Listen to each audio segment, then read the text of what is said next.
warahmatullahi wabarakatuh. Thank you for your attendance, particularly given that it's a public holiday, and here in Canberra, basically the last 4 days have been borderline non-existent. Don't know if Professor Krauss knows, but Australia, particularly Canberra, likes to shut down when it's public holiday time.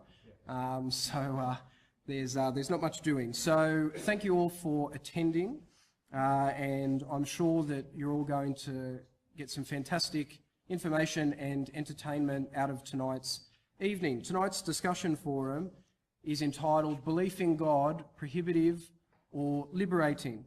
And to discuss that with us, we have from the United States of America, Professor Lawrence M. Krauss, who is a renowned cosmologist and Foundation Professor and Director of the Origins Project at Arizona State University.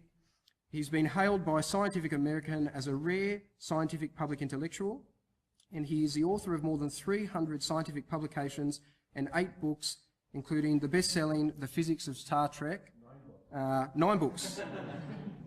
9 books, pardon me. Unfortunately, The Physics of Star Trek is a book that my wife threw out when I spent 40 weekends in a row building a Star Trek model. Yes, see, that's right, yeah. He received his PhD in physics from the Massachusetts Institute of Technology in 1982, and then joined the Harvard Society of Fellows. In 1985, he joined the Faculty of Physics at Yale University, moving in 1993 to become chairman of the physics department at Case Western Reserve University before taking up his current position at the Arizona State University in 2008. We also have Uthman Badars, who is the media representative for Hizb ut-Tahrir in Australia. Uthman has been involved in several philosophical and theological dialogues and debates here in Australia, and has also worked with Hizb ut-Tahrir overseas. Uthman is heavily interested in the philosophy pertaining to theology and also the importance of belief in God in everyday life. So these are the 2 gentlemen that we'll be discussing, not so much from me. However, I will take this opportunity to illustrate to you the format for tonight's discussion and also do 2 shameless plugs. The first shameless plug is that there are copies of Professor Krauss's latest book, A Universe from Nothing, being sold up the back. They are $30 each. We're very limited for change, and it's cash sales only. So if you could help with change, that would be fantastic. And Professor Krauss has kindly offered to autograph copies at the conclusion of the discussion forum tonight. Shameless plug number 2 is about the organisation hosting the discussion forum tonight, and that is the Muslim Debate Initiative Australia. The Muslim Debate Initiative Australia started in 2010 as a branch from the worldwide Muslim Debate Initiative. Here in Australia, we've hosted over a dozen public debates and many more public lectures on topics pertaining to Islam and its relationship with other worldviews. We've also started recently orphan sponsorship and other charitable causes. If you would like to know more about the Muslim Debate Initiative, please feel free to register your interest on one of the registration forms later on. And if you would like to contribute to the costs of tonight, we will have donation tins floating around periodically during the evening. The format of tonight is more a discussion forum than a debate. Each speaker will be invited in turn to give an opening presentation on their particular bent on the topic for up to 20 minutes. Now we say up to 20 minutes because it's not a formal debate and we're just capping it so that we can actually get through more than one thing tonight. After each speaker has had about 20 minutes or so to present their overall opinions in turn, we're then going to have a moderated discussion where I, as the moderator, will present each speaker with a question either pertaining to a book that they've written or an article that they've written or the speech that they initially present, and they will then be given approximately 3 minutes to respond, and after that both speakers will have a couple of minutes to discuss the issue amongst themselves. Again, I'm saying about because we're being a little bit loose with the timings, just so that we can actually get information out there and deal with the points at hand. We're not really trying to make sure that the speakers focus on timing, more on the information that they're presenting. After that moderated discussion, we will then invite the audience to present questions.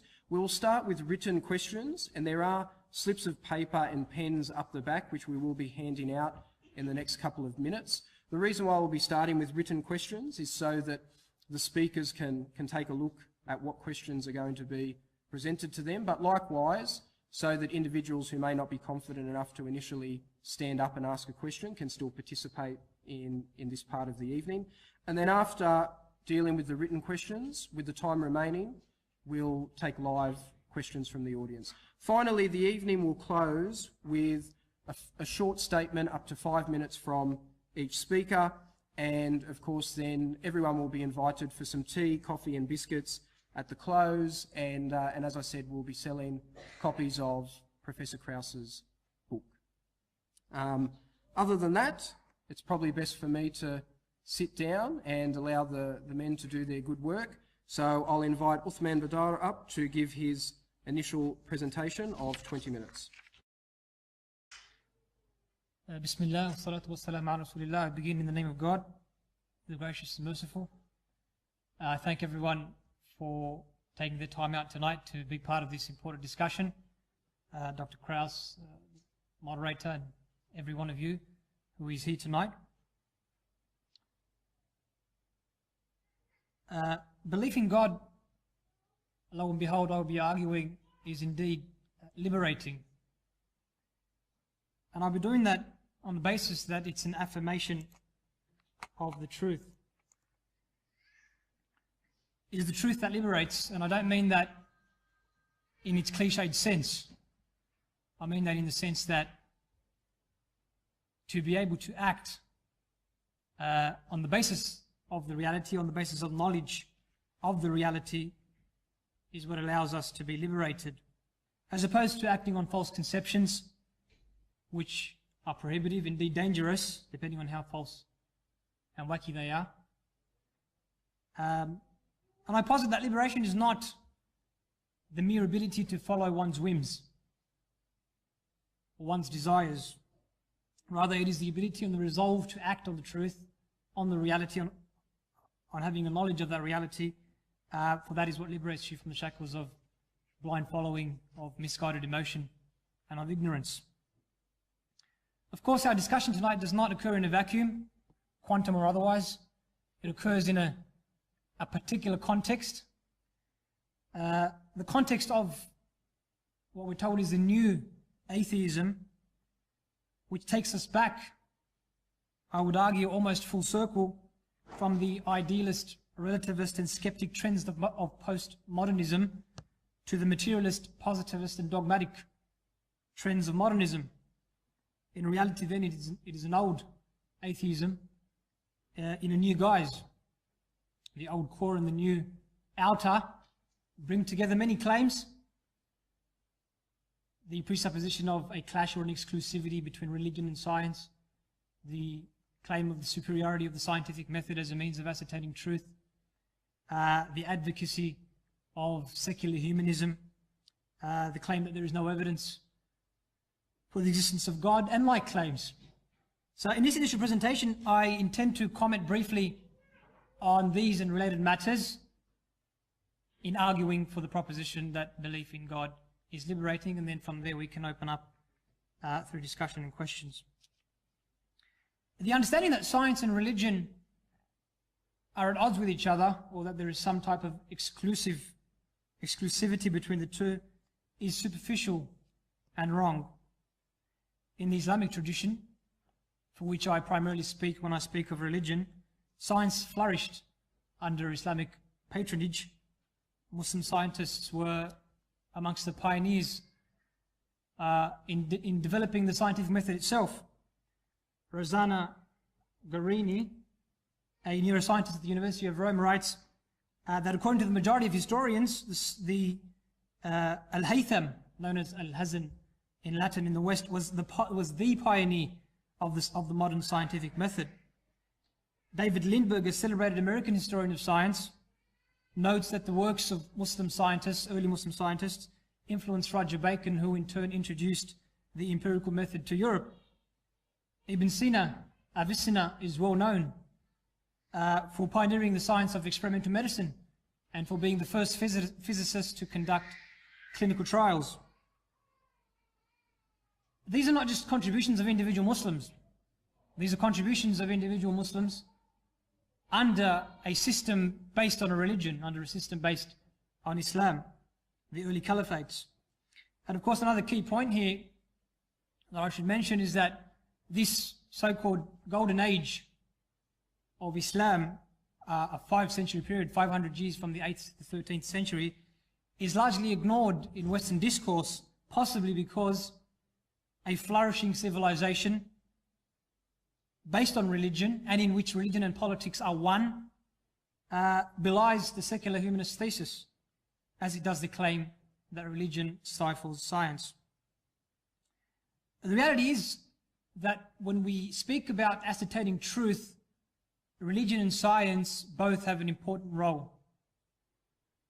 Important roles, but different roles. Religion looks at questions of purpose, morality, ethics, metaphysical realities. Science, on the other hand, looks at physical realities in order to understand them, in order to be able to facilitate their exploitation for the benefit of humanity, in theory. The two have different subject matters, and they have different modes of inquiry. Religion does not answer questions of science. In turn, science is unable to answer questions of metaphysics, purpose, and ethics. It tells us how things are, but it cannot tell us how things should be. This is an important point. Those scientists who deprecate the philosophy of science simply do not appreciate or choose to ignore the limitations of science, yet, of course, no tool can be properly used without an understanding of its boundaries, its limitations.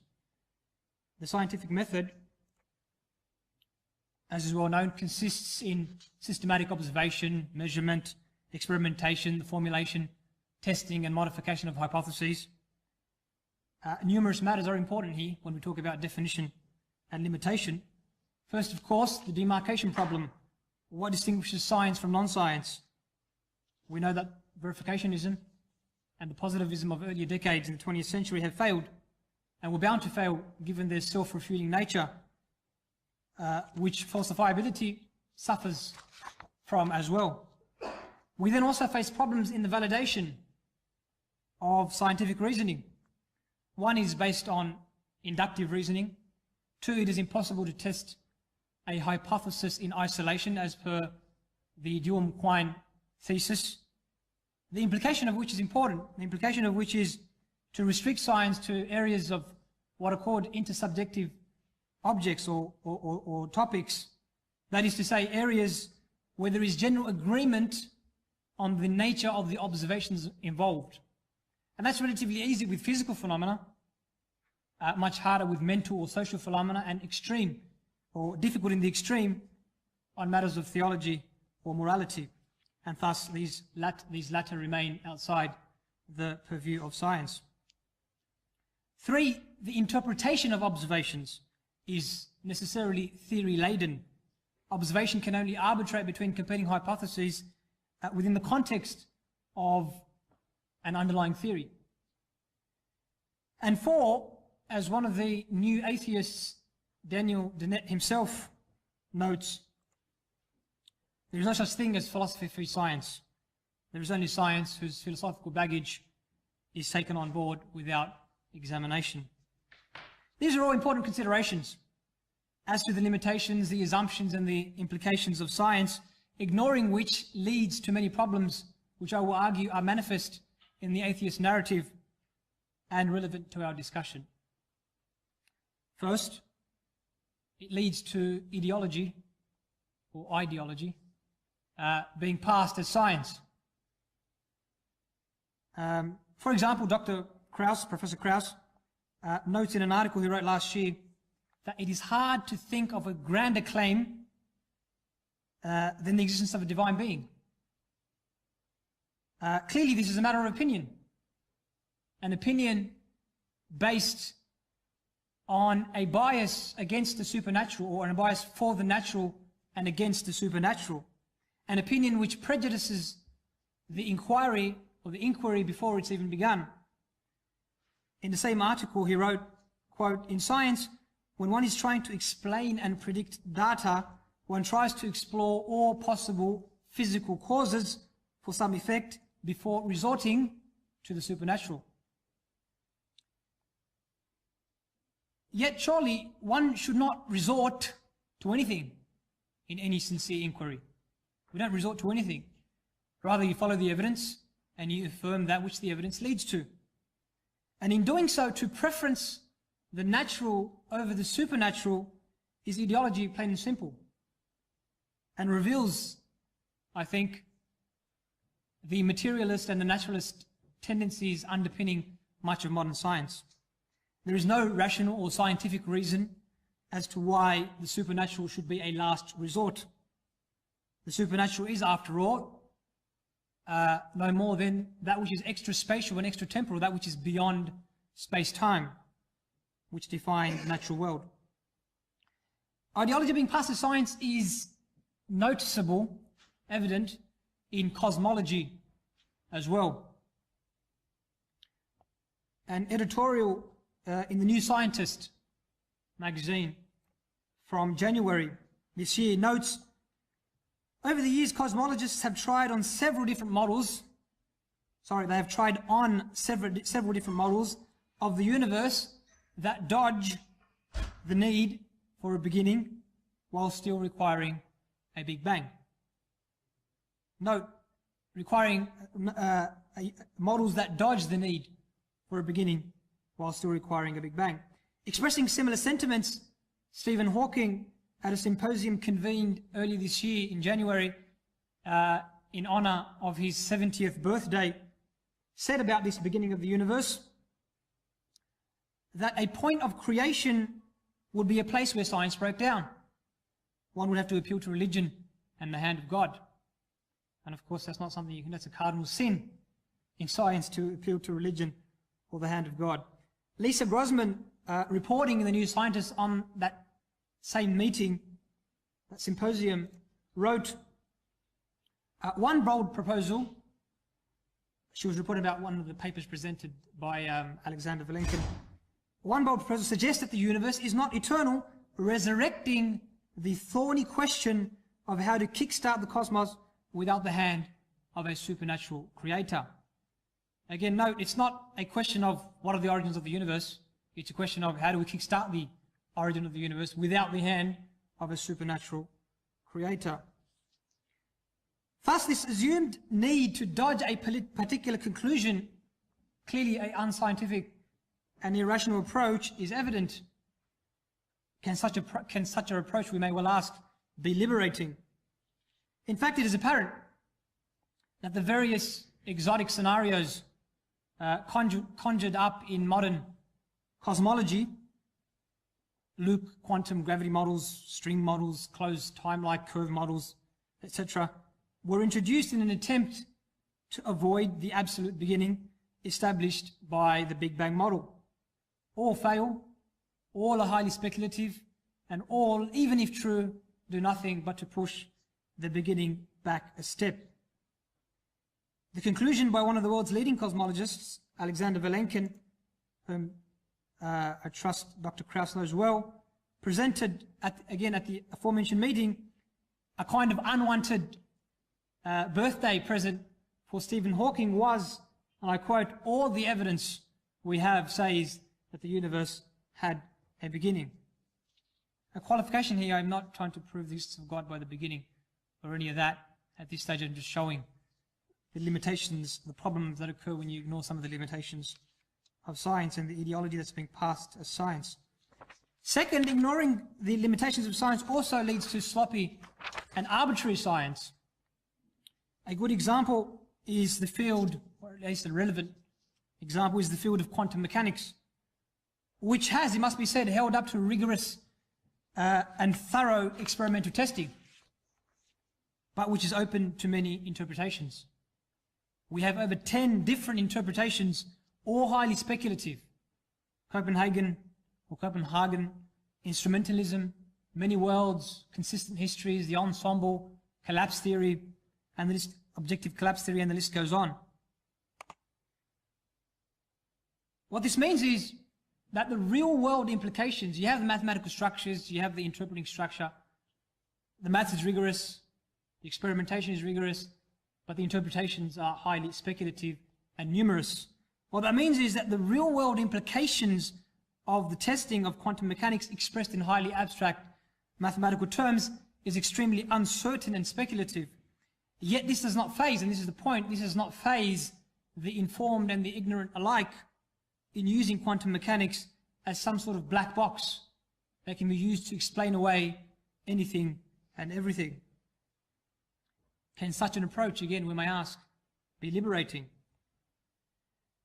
A third error arising from ignoring the limitations of science, which is key to this discussion, is the conflation between rational evidence and scientific evidence, such that the former is restricted to the latter. In truth, scientific or empirical evidence is one type of rational evidence, but not the only type. Other types include logic, reports, and conceptual analysis. Logical reasoning, for example, based on sound premises and valid structures is entirely rational. Excuse me.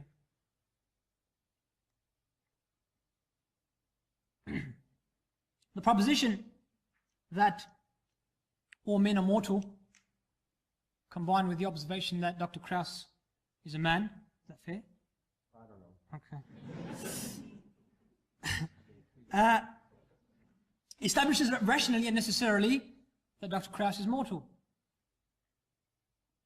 Numerous unrelated people informing someone who has never been to China in a way where collusion to lie is inconceivable amongst these people, that they have been there, proves rationally, even for him or her who has not sensorially perceived the existence of China, that it exists. Our affirmation of the concept that human beings are born of a mother and a father allows us to establish, on analysis of this concept, on extension of the concept, that, for example, Mr. Kunde, our benevolent moderator, had a great-great-great-grandfather. Is that fair? Okay, fair enough. Just trying to be equal here. None of these conclusions are scientific, for they do not involve the application of the scientific method, yet all of them are rational. Again, these all have limitations and principles by which they need to apply for them to reach sound conclusions. Similarly, the evidence for the existence of God is entirely rational, although not scientific. The Kalam cosmological argument, for example, the strongest proof in our estimation, was developed by Muslim scholars as early as the 9th century of the Common Era.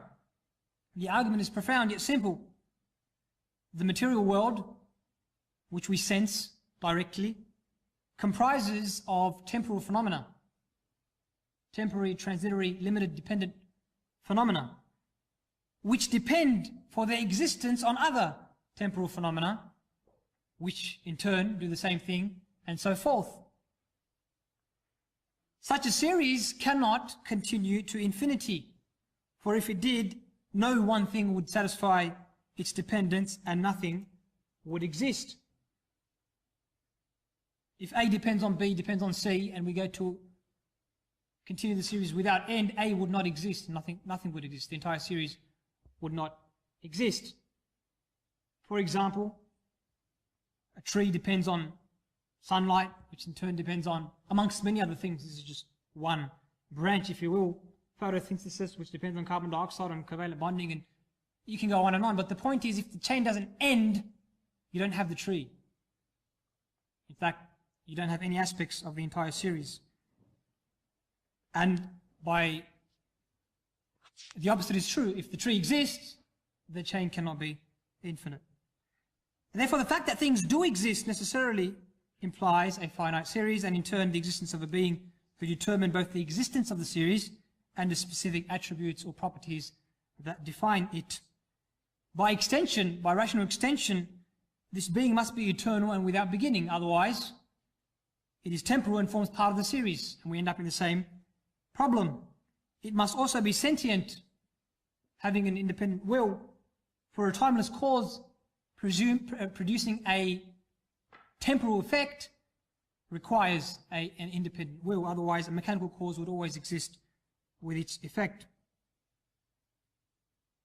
Finally, effecting so grand a creation as the universe and all that it contains necessitates knowledge and power. And thus, by the use of reason alone, no reference to scripture, no leaps of faith or assumptions, no gaps being filled, by resorting to God, we deduce the existence of an eternal, necessary, and transcendent being attributed with knowledge, power, and sentience, otherwise known in the English language as God. Of course, that is all we prove. To say anything more, to resort to scripture, would not be legitimate from these premises alone. Finally, I would like to point out some of the problems faced by atheism, which is a negating proposition, and therefore the burden of proof is not on the atheist to prove that God does not exist. It's a negative proposition. But nevertheless, even as a negating proposition, it makes numerous assertions, implicit or explicit, that need to be substantiated. Negating the existence of God leaves only two options with regards to the origins of the universe. Either it's always been there, it's infinite, or it came from nothing. There are no other options. And also, negating the existence of God also leaves the atheist with no choice but to adopt secularism and humanism, which are positive assertions demanding substantiation. But is the universe eternal? Can an infinite regress of temporal causes actually exist? Even presuming it can, on what grounds should we ignore the bulk of modern astrophysical evidence that points to an absolute beginning? Or did the universe come from nothing? Can something... Time? Okay. Well, thank you very much. And thank you very much for that, Uthman.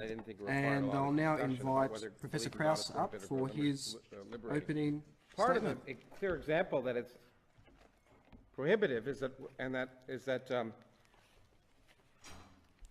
not being a person of faith, I didn't have to start my discussion by whatever Arabic sentence you had to start yours with. I'm free to start it with however I want, which is, I find, liberating. Now, let me first say, I want to thank you very much for the kind graciousness with which you invited me, and I'm very hesitant to say some of the things I'm going to say, because I learned to be polite to your hosts. But I think it's polite in some sense to try and point out nonsense when nonsense is there, even if it's offensive. So I'm sorry that I'm sure I will offend some people in this audience. I generally offend people in every audience, so you should feel not particularly special. So that's in my only defense. What I wanted to do was, this announcement for this discussion was presented with a series of questions. After belief in God, prohibitive or liberating, were a series of questions, the first of which is a belief in God rational or irrational? I want to make some comments on that, and I'll make comments on each thing. The first is I decided to look up the organization that invited me, the Muslim Debate Initiative, since you were very rational in your invitation. And I was kind of astounded by how irrational the basis of the organization is. If you'll forgive me, but it said the MDI believes that holds there be no God except one God, the Muhammad, and its final prophet and messenger. MDI also believes that all the preceding prophets named in the Quran, if you believe in them all. Furthermore, the MDI holds that the Quran is a revealed communication from God and thus held to be true and accurate. The examples and sayings of the Prophet Muhammad are universal examples for us to hold on to for all times and places. Lastly, we hold that since humans have not changed in essence or nature since their beginning, the laws of Islam are unchanging and relevant for all timescales. Thus, MDI believes that Islam is intellectually sound and a perfect and complete way of life mankind. Well, it's hard to know how to work from there, because that's obviously nonsense. Humans have not been unchanging in nature and essence. That's the whole basis of evolution. Humans have changed in their characteristics in many, many ways. not just before they became tribal societies, during which their mores, group sizes, xenophobia, all of which has changed, their cultural evolution has affected humans as much as anything else, but also their biological evolution. Depends where you decide to limit humans. One of the big problems, of course, of religion is that somehow, is at least of the organized religions, is that somehow the first 250,000 years of human evolution is ignored, and all of those poor beings that suffered and died nameless in agony, unfortunately, were not subject to be saved because they didn't exist until the various prophets of the world's major religions. But so to say that something, because humans have not changed in their essence and nature since the beginning, the laws of Islam are unchanging and relevant for all times, places, is just obvious nonsense. And so it's hard to know how one can call that nonsense rational, because rationality is based on, in fact, in general, on the evidence of the world around us. It is people who would go out and say that it's light during the night, we would say are irrational. People who might claim, for example, that Jesus told them to drown their children in a bathtub, we might say are irrational. Unless, of course, that was the basis of a religion. Now, the obvious fact that belief in God is in general irrational is that not all beliefs can be true. As is often stated, everyone of faith is an atheist against all other religions. The only difference between people of faith and atheists is that they're an atheist against one additional religion. And so the point is that since not all religious beliefs can be true because they're mutually inconsistent, the doctrines of each are based on known scientific nonsense if you literally read the scriptures. Clearly, not every religious belief can be rational. It is generally true, from my experience in addressing audiences of people of faith, that fact is accepted. But what is always accepted is that the other people's faiths are irrational, and the people's own faith is rational. There's no objective evidence of that at all. Now, clearly the doctrines of each of the world's major religions, and I'll try, as I say, normally I think because of the context of this, I'll try and refer to Islam a little bit, although I don't think there's anything special about Islam. In fact, there certainly isn't anything special about Islam in the dubiousness of the scriptures. I think it shares that with all the world's great religions, and also in the immorality inherent in their scriptures. The immorality that I think most rational people today would look for is inherent in all of those documents, because they were based on societies that, after all, they were based on, in many cases, on the statements of illiterate peasants before we knew that the sun was the center, or almost the center, of our solar system. This great work that was created, and the great cosmology that formed the basis of this Kalam argument, was based before we knew that the Earth orbited the sun and not the other way around. So it's hard to take serious a cosmology based on a universe that people didn't even yet understand, much less the other stars, galaxies, and the Big Bang. But we'll get to that. So the first point is that clearly the creation myths, miracles, the belief in God being rational is kind of ridiculous. And the basis of that is that we look at the world's religions, in particular Islam, which is based on an oral tradition. So we don't even have the written tradition, but we're told that oral tradition, written down ultimately by people up to 300 years after the effect, is the established word of God. Moreover, we're also told that unless you read it in Arabic, you really don't understand it, which suggests, of course, that God is a monoglot. One would hope that God would be able to speak more than one language, but generally one reads the same thing, in fact, for each of the world's religions, whether it's Hebrew or Aramaic for the Old Testament, or Greek or Latin beyond that. If there really is some ultimate truth, it shouldn't depend on a language. Certainly if God created a universe with lots of languages. At the same time, the question is it rational to believe that to accept as the undeniable word of God the claims of an illiterate peasant, that they were visited by an angel who told them the truth?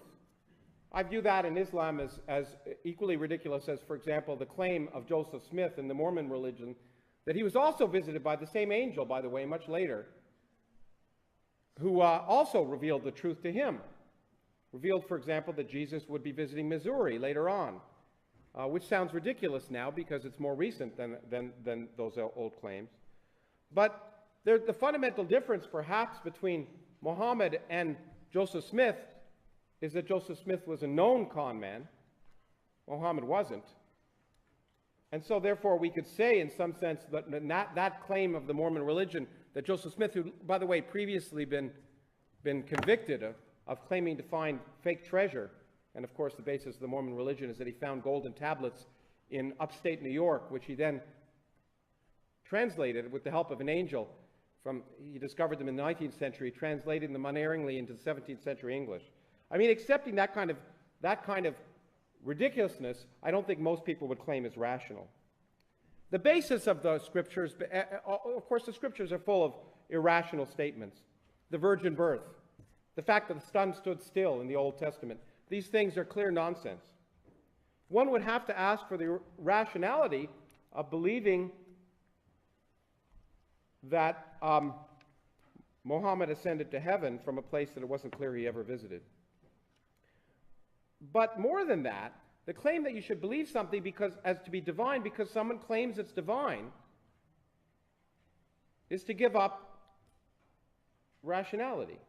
Again, because a woman drowns her children in the bathtub because she claims that Jesus told her to,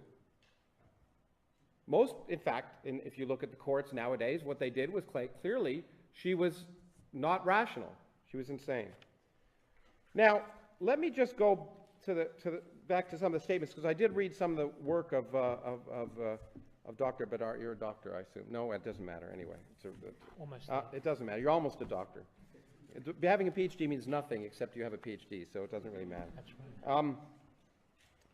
But the claim that there's other types, I've often been told when I've debated Christian apologists, who are the people I tend to debate more in my country, which is one of the reasons why I decided to come here, because I wanted to learn from you what arguments you present, is that there's some knowledge other than scientific knowledge that leads to rationality, and their logic reports and conceptual analysis. And the point is that our logic derives from the evidence of reality. Tom, all men are mortal. Tom is a man, therefore Tom is mortal. Well, that's true unless we make people immortal. It's quite possible in this century, in fact, my good friend Freeman Dyson, who I was just debating with on another context last week, was arguing that, in fact, it's quite possible that we'll make people immortal. We'll learn how to stop cell death. Now, I'm not sure I agree with that, but if we do, will they stop being human? No. The evidence of logic derives from the evidence of reality. Is it logical that I can be in two places at once? No, at least by classical logic. But if I'm an electron, I certainly can be, because while you referred to quantum mechanics, I actually understand it. And quantum mechanics is based on the fact that particles are in many places at the same time. And if you deny that, in fact, you come up with the wrong answers. Now, when people can say, well, the interpretation of quantum mechanics is subjective and philosophical, but the point is, the computer you used to present your display was based on quantum mechanics, semiconductors, and in fact, the science works. That's the key point. The science works regardless of your philosophical interpretation. The Big Bang really happened regardless of whether you interpret it to provide evidence for your belief in God or evidence that there's no need for God, that the laws of physics take you back to t = 0. So logic, of course, derives from empirical reality. It doesn't derive from your brain. If you do, you come up with statements which change over time. The logic, as I say, that an object can't be in two places at once, was subsumed once we realized that particles can be in two places at once. And the key point of science is it's forced you to realize that your logic must derive from the evidence of reality. Rather than imposing your wishes on reality, you have to impose what you believe to be true based on what reality tells you, rather than the other way around. Now, the other thing is reports. So you'd say that people tell you you've been to China. A lot of people, I've debated alien abductees, and I've had a lot of people tell me that they've been up to spacecraft. So should I believe that those spacecraft exist simply because they tell me they believe they've been to them? Absolutely not. Most of us would argue that, and should I believe that woman who heard voices? Well, I can believe she heard voices. Should I believe they're from Jesus? Absolutely not. Without independent verification, outrageous claims require outrageous evidence. And I was amused that you pointed out that I claimed that a belief in a divine being was a grand belief, and then you pointed out with your Kalam argument that in fact there could be nothing grander than someone who created a universe as complex as ours. So I think it's a pretty grand belief and requires important evidence. And then you say the acceptance of the fact that our esteemed moderator had a great-great-great-grandfather is not scientific. Well, of course it is. It's based on empirical evidence. Evidence that each of us has a mother and father. That's empirical evidence. Okay? And so you cannot, if you don't base your logic and your conceptual analysis and your evidence of reports on the basis of empirical evidence, you're not rational. And I think you demonstrated that in the fact that every claim you had for rationality depended upon what we would call the scientific method. We'll have time to talk about the Kalam cosmological argument, but it amazes me by its vacuousness. But it was designed by people in the 11th century who didn't know any better, which is fine. But we now, for example, know how to sum infinite series. Infinities are no problem in mathematics. And moreover, even if you argue, as in fact I would not argue against the fact that the universe had a beginning. It had a beginning in the Big Bang. But the claim then that requires a being to create it also reminds me of the claim of people who see UFOs and they require there to be aliens in them instead of arguing that they could be due to something else. And the requirement that the creation requires knowledge and power is also ridiculous, because as I've described in my book and other places, we now know that whole universes can be created with no knowledge and power. In fact, it requires no energy to create a universe. It requires no power whatsoever. But of course, it would seem that way if you're in the 11th century because you don't know any better. But happily, science has taught us something. Now, when it comes to ideology, of course, I have no ideology. My faith is incredibly shakeable. And let me make it clear that I won't define myself as an atheist. I would never argue that I can prove definitively that there's no purpose to the universe. I see no evidence of purpose, and that governs my life, but I would rather describe myself as my late friend Christopher Hitchens described himself as an anti-theist. Namely, I would not argue that there's not a God. I just certainly wouldn't want to live in a universe with one. I wouldn't want to live in a universe with a cosmic Saddam Hussein who would condemn me to eternal fire or turn me into a pillar of salt because I look back, who would take the dignity of being a human being away from me. As my friend Steven Weinberg, a Nobel Prize-winning physicist, has said, that religion is an assault on human dignity. And I happen to think so. I happen to agree with that fact. Because the claim that we cannot determine the meaning of our lives and how we can act, that we are told how to act by someone who is so insecure that if we act differently, they won't condemn us to their prison for a few years, but to hell for an eternity. That we are told, and I'm often told, if we give away our belief in God, how can we have morality? I was on a radio program in the United States recently where someone said, well, if this is true and the meaning of our lives is just established by the meaning we make and the value we give to each other and the rationality we hold that some way that maximum human happiness is a good thing without being told by God, but if I get rid of the God, then what stops me from murdering my neighbor? Well, if any of you stopped believing in God, I would ask you, would you go out tomorrow and murder your neighbor? Well, some of you say yes. And for those people, I say I'm really sorry for you. Let me get to a few of the other questions. How much longer do I have? About 3 minutes. 3 minutes. Okay, well, that'll be good enough for the next 6 questions. What is the role of religion in our public lives? Clearly, there shouldn't be any role of religion in our public lives. We don't have any role. We're governed by constitutional, all of us in democracies are governed by constitutions that are based on laws that are determined by what is rational and good. And we discuss that. Even in my own country, the Founding Fathers, if they thought the Bible was a basis of morality, and thank God they didn't, excuse the pun, they didn't. They established a constitution because they didn't believe the Bible was useful. And I'm very happy because, of course, if you look at the Old Testament, if I were governed by that I would stone my children for disobeying me, or decide, for example, that if I had guests who were male and threatened, I should put my daughters out to be raped instead because, of course, women are dispensable. I don't find those morals valuable, but I do find the morals of the U.S. Constitution valuable. I suspect you'd find the morals of the laws of Australia mostly rational, and you debate them based on rationality. Is science sufficient to make religion redundant? No. Clearly, science alone does not satisfy the human need we have for groupiness, for in and out groups, for the ability to like others and not like others, for the need to feel something greater than ourselves. Science alone doesn't provide that. But what science can provide, being as a basis in reality, is a sound basis for meeting those other needs, instead of a basis based on myth and superstition, ignorance, violence, and hatred. Is there a way forward for humanity? Should it be a return to God or a completion of the secularization process? Clearly, if we look at the challenges of the 21st century, what we need are rational approaches to global warming, to the need for civilizations to work together to meet our needs together, instead of having the divisiveness and hatred, which is obviously an empirical result of religion if we look at human history. Probably we're about done, right? Oh, you've got a little bit more if you'd like. No, what the hell. Thank you very much for that, Professor Strauss.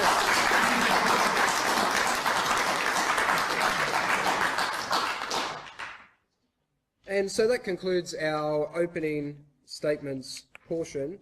We're now going to proceed on to the moderated discussion, and as I said, it will be basically me presenting an initial discussion point question to one of the speakers. That first speaker will be given a couple of moments to respond, and then there'll be discussion between the two speakers for a few more moments if necessary, and then we'll proceed to another one. I'll start with Uthman because he was the first speaker, and I don't want to make it easy for him because he's on home turf, so to speak. Dr. Krauss has given a basic example of how the system of Islam could be considered restrictive, and he said that he is not restricted. He said that he was not restricted in how he's opened up the discussion this evening, but perhaps that we were.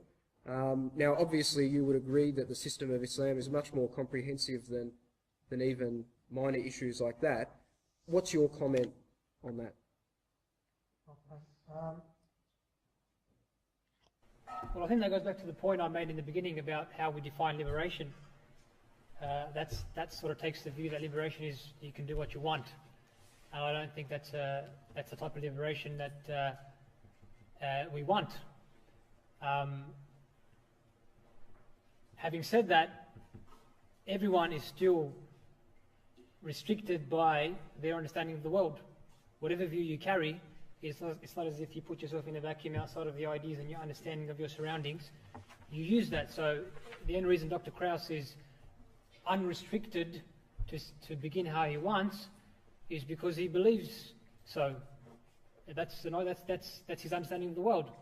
And so you cannot put ideology aside. Even if you say you don't have an ideology, you're still restricted. But nevertheless, the point is, I would argue liberation is a bit more than that. It's to rise above the mere urge to follow your desires and your whims, to act and to ascertain the reality and to act on its basis, whether you like it or not. Lawrence, do you have anything you'd like to add to that? Sure. Yeah. Well, you keep talking about science as ideology. I mean, the stars. I would argue the stars shine with the same colors they would shine with, independent of whether physics was done by dead white men. Moreover, I'm restricted in what I can do. I thought about giving this talk while standing upside down on the ceiling, but the laws of nature didn't allow it.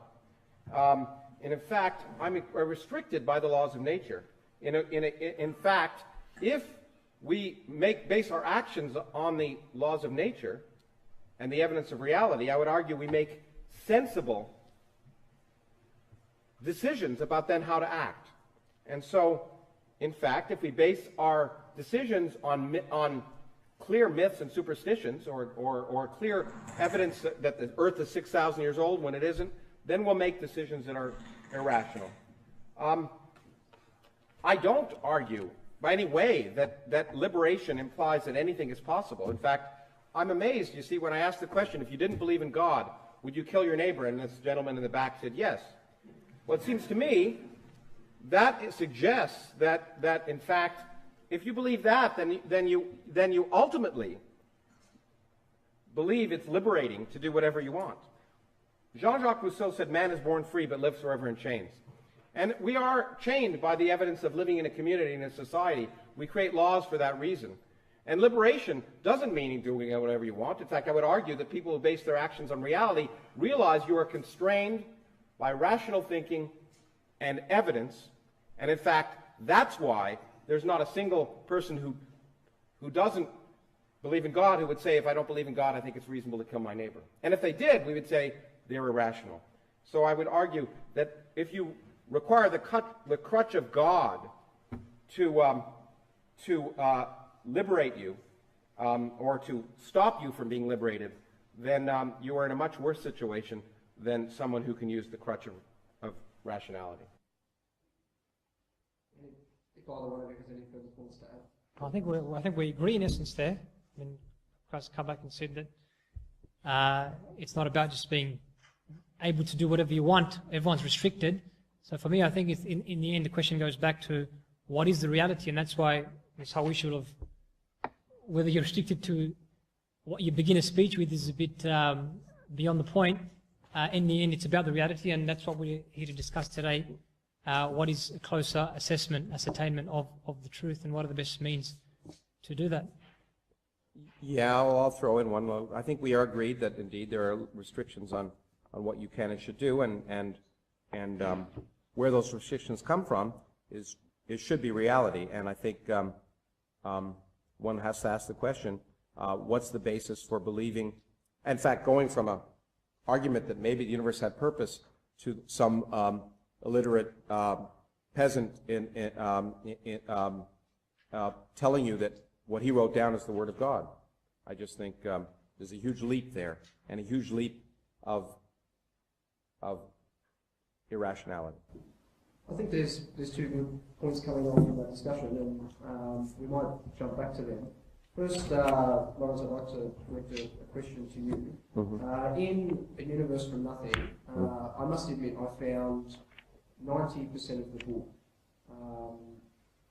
presenting basically no argument against the existence of God. I actually quite enjoyed that, because I think that it's fantastic that I can sort of sit down and read a book like that and not have my beliefs necessarily challenged.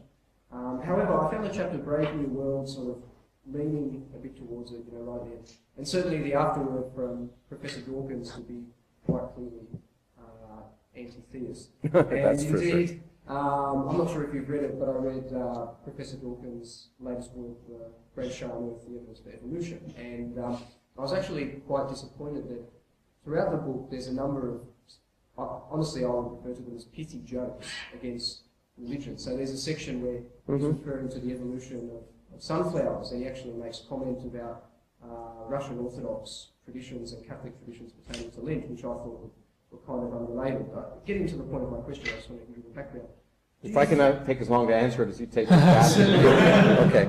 Your time doesn't start until I finish waffling. Yeah. So the question ultimately is, don't you think that really it's the job of popular scientists such as yourself and Professor Dawkins to present science as science and not always couple it with anti-theist arguments? And at the same time, don't you think that by sort of doing, not so much what you're doing, but certainly by what Professor Dawkins is doing, that you're in fact making or facilitating belief in God becoming prohibitive because it means that most believers would not actually pick up your books.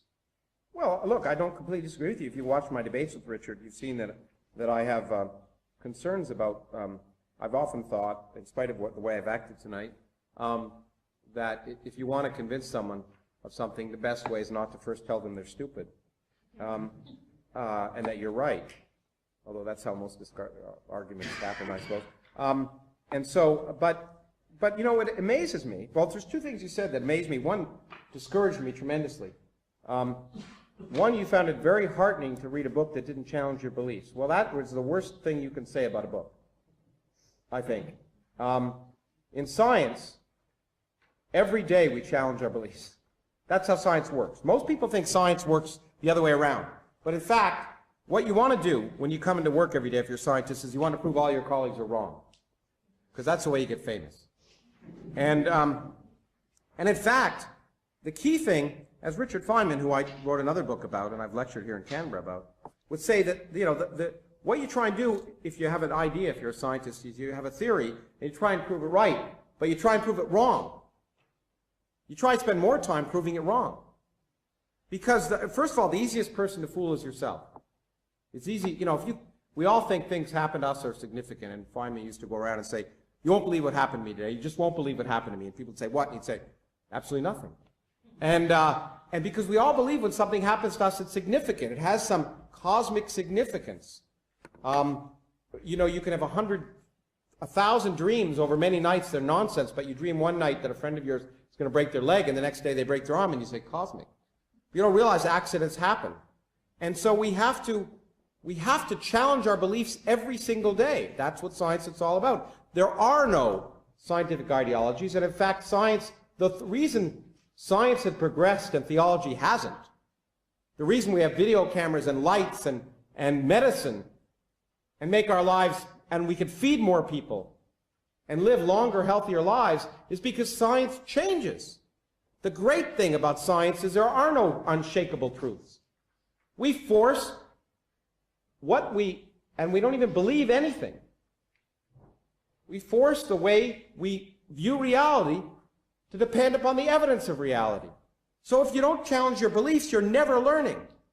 You're never questioning yourself. And so I hope that every student who ever goes to university, at one point in their life, has the opportunity to have something that is at the heart of their being, something so central to their being that if they lose it, they won't feel they're human anymore, to be proved wrong. Because that's the liberation that science provides. The realization that to assume the truth, to assume the answer before you ask the questions, leads you nowhere. And that's why science has led to a modern world where, in fact, we can make progress. So I think that really discouraged me about what you said, but the second part of the point is that, in some sense, you're absolutely right. I don't think it is an effective teaching tool, pedagogical tool, to turn people off before you talk to them. On the other hand, at the same time, and having spent a lot of time with Richard, and we'll be spending a lot of time in Australia here, I think it's important to be able to express ridicule. Because nothing is sacred, if you'll forgive the pun. No idea should be above ridicule. Ridicule is a very important tool. And I think ridicule points to people and gets them to think about what they're doing. And why should religion not be subject to ridicule? If politics is subject to ridicule, if science, if sex, if everything else in the world is subject to ridicule as a way of illuminating reality, why shouldn't religion? Just before I invite Uthman to comment, I'll hopefully re-encourage you. As a chemistry major, sometimes we get delusioned into thinking that we know stuff about science that unfortunately everyone else from the physics faculty do know. Well, it's true. Chemistry is a one-hour lecture in physics. It certainly did encourage me to challenge what I thought I knew about cosmology. I guess what I meant was that it didn't challenge me in beliefs that I consider to be separate. You know, I mean, I don't think that my belief in God should come up in a science textbook. I guess that's the point that I'm... Oh, and by the way, that's the other thing that upset me, is you claim something that people always claim about this particular book of mine, that I somehow argue against the existence of God. You find, all I do is ask the question, is it possible to have a universe that arose naturally? Let's ask if that's plausible. But I have found in the United States, constantly, if you simply ask a question, you're deemed strident atheist, arguing against the existence of God. I ask the question, is it possible that you don't need a supernatural being to create a universe? And what do we know about the universe? I don't claim anywhere that that's required or necessary or true, because that would be based on, it require more knowledge than I have. I just point out that what is amazing and remarkable is that the discoveries of the last century have shown us that it's plausible that a universe could come from nothing, just like the discoveries of biology over the last 150 years have shown us it's plausible that all the diversity of life on Earth not only derived from a single organism, but the laws of chemistry might have turned into biology. We don't yet know the origin of life, but it's certainly plausible. So if you say it's plausible that God didn't breathe life into the first organism, that's a plausible question. It's not an atheistic, dogmatic, strident statement. But the minute I say that, people will tell me it's strident atheist. Well, I'll invite Uthman to comment, and then I'll say, but I certainly disagree with some of those reviews that you've got in the United States. I think that has to do with the demographic over there. Anyway, Uthman, if you'd like to comment, please. Thank you. I thought I was out of the discussion there for a while. You're back here. I'm back. Yeah, I think that now we're touching upon some of the critical issues that touch this subject matter. I'll touch on just a few of the points that Dr. Krauss mentioned. And on the one hand, he's saying there's no unshakable beliefs of science, and at the same time, he mentioned a number of points that seem to be quite unshakable and not even provable scientifically. So whether we start from the empirical method, the fact that the empirical method is the method that needs to be used, that's an unshakable belief. If you change that, you won't have science anymore. And then, of course, other sort of non-scientific propositions, nothing is sacred. Can you prove that scientifically? You just made a logical argument based on some understanding of your understanding of the world. So this idea that we should challenge our beliefs, I agree in some areas, and this is the point. I tried to touch upon the difference between science and religion in my presentation. Only when you appreciate the difference can you ascertain whether different propositions apply or not. So, for example, you shouldn't challenge your beliefs. Science is about physical realities. We seek to understand how things work, how they develop, how they evolve, how we can exploit them to our benefit. There's no issue that they should change every day. You should challenge them. Religion or theology, or whatever you want to call it, anything about higher truth, about morality, for example. Do you want me to challenge my belief every day that murder is wrong? Should I get up tomorrow and go, geez, murder could be right today? You don't want to change. So it's about the subject matter. We can't make a generalization. And this is why we need to appreciate the limitation of science, which is a great thing, but has a particular framework, a particular mode of inquiry that is to be used. He also mentioned, again, with respect to the empirical method, and he touched upon earlier this issue of logic, and all of them were empirical. If by empiricism we're meaning that there's some sense perception involved, I agree. Every single rational thought has to be based in some sensation of reality, otherwise it's just airy-fairy waffle. I agree with that. But that's not the scientific method. Scientific method is not just that there's sense perception involved. And if you want to redefine it as that, I don't mind, then the proof of the existence of God that I presented is also scientific, because I started with the fact of the temporal phenomena around us.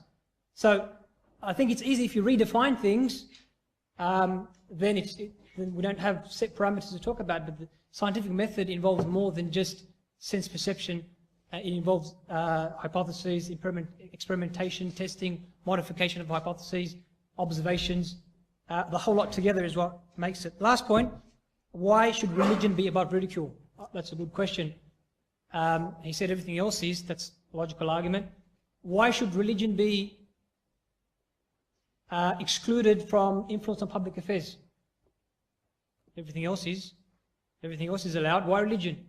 And if we think about this question rationally, the only reason is the negative experience, the negative Christian experience in Europe in the Middle Ages, a very specific, historically, geographically, contextually, politically specific experience that has now been universalized to say that religion is bad. I've already shown that we've had 5 centuries of historical experience where science flourished under a religion. So there's a bit more here than I think broad generalizations that need to be discussed. Could I? Okay. Yeah, sure. Well, three things. When I said nothing is sacred, of course, what I meant was there are no authorities whose word is not subject to question. That's the basis of science. There are no such things as scientific authorities. There are scientific experts. But I hope that every student here, who are students, will feel perfectly free to assume their professors may be wrong. And in fact, that's the basis of progress. So there are no authorities. There's nothing that's, if we live in a world where certain things are not subject to question, we live in a world where thinking is stopped. As far as the question of whether you question your own beliefs, of course you do. Because in fact, I imagine you came to your belief in Islam through a series of analyses. I doubt you were born with it, in spite of the fact that we label children of Muslims as Muslim, and we label children of Christians as Christian. In spite of that, we don't ever call them neoliberals or libertarians or conservatives. Here's a 2-year-old conservative. But we're perfectly happy to say, here's a 2-year-old Catholic child. What an awful thing to do to a child. It's child abuse. And so you didn't come to it because of some revelation when you were 3 months old. You came to it through reading, thinking, and questioning. And I imagine you might have asked yourself, why do I believe what I believe? Is it the Kalam cosmological argument? You questioned yourself. And that's important. Now, as far as your proof that I mean, I didn't want to belittle the argument of the cosmological argument, which is clearly based on ignorance. And that's okay, because it was 11th century. People were ignorant back then. But infinite series are no problem. The series, do you know what the series 1 plus 2 plus 3 plus 4 plus 5 plus 6 to infinity adds up to? Minus 112. I'll be happy to prove it to you sometime. It's ridiculous, but true. And the point that you're making that science can flourish under a religious system, well, Newton was a Christian, but that doesn't prove to me that the laws of physics are correct. What proves to me the laws of physics are correct is that they work. In fact, he spent most of his time as an alchemist, and most of his time he's much more interested in religion than he was in physics. But in fact, most of his writing was religious. But if he didn't write the physics writing, no one here would know who Newton was, because he wouldn't have made any impact on human knowledge and human society and the ending of burning of witches. The last thing I will say is that, indeed, from 5 centuries, in fact, the Islamic world was the center of mathematics, science, and culture. But it ended. And it ended, I would argue, for the same reason that the Greek Renaissance of knowledge ended. And it ended because of the ignorance of religious fundamentalism. Okay.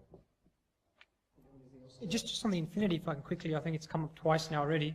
It's obviously key to the argument I presented, this idea that there's no problem with infinity in mathematics. I agree. There's no problem with infinity in mathematics or in physics or in other studies.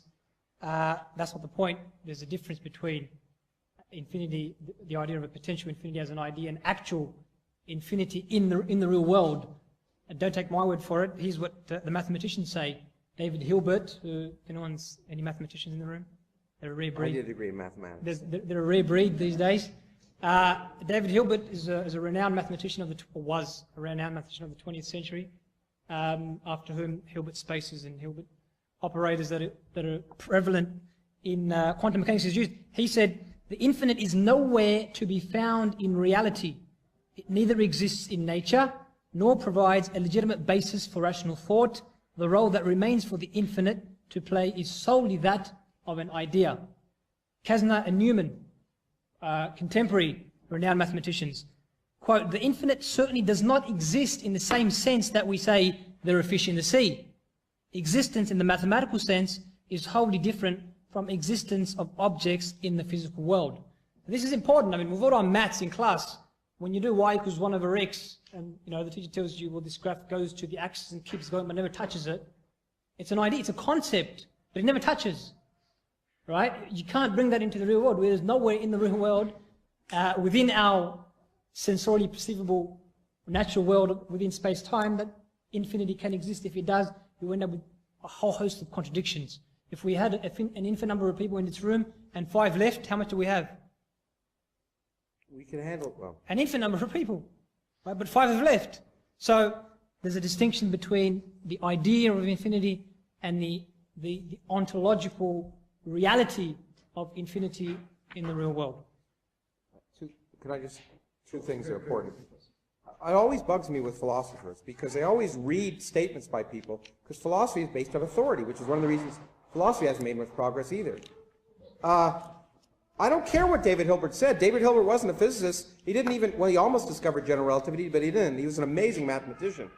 But how did David Hilbert know that there's no such thing as infinity? What if space is infinite? Now, I don't know if space is infinite, but what if it is?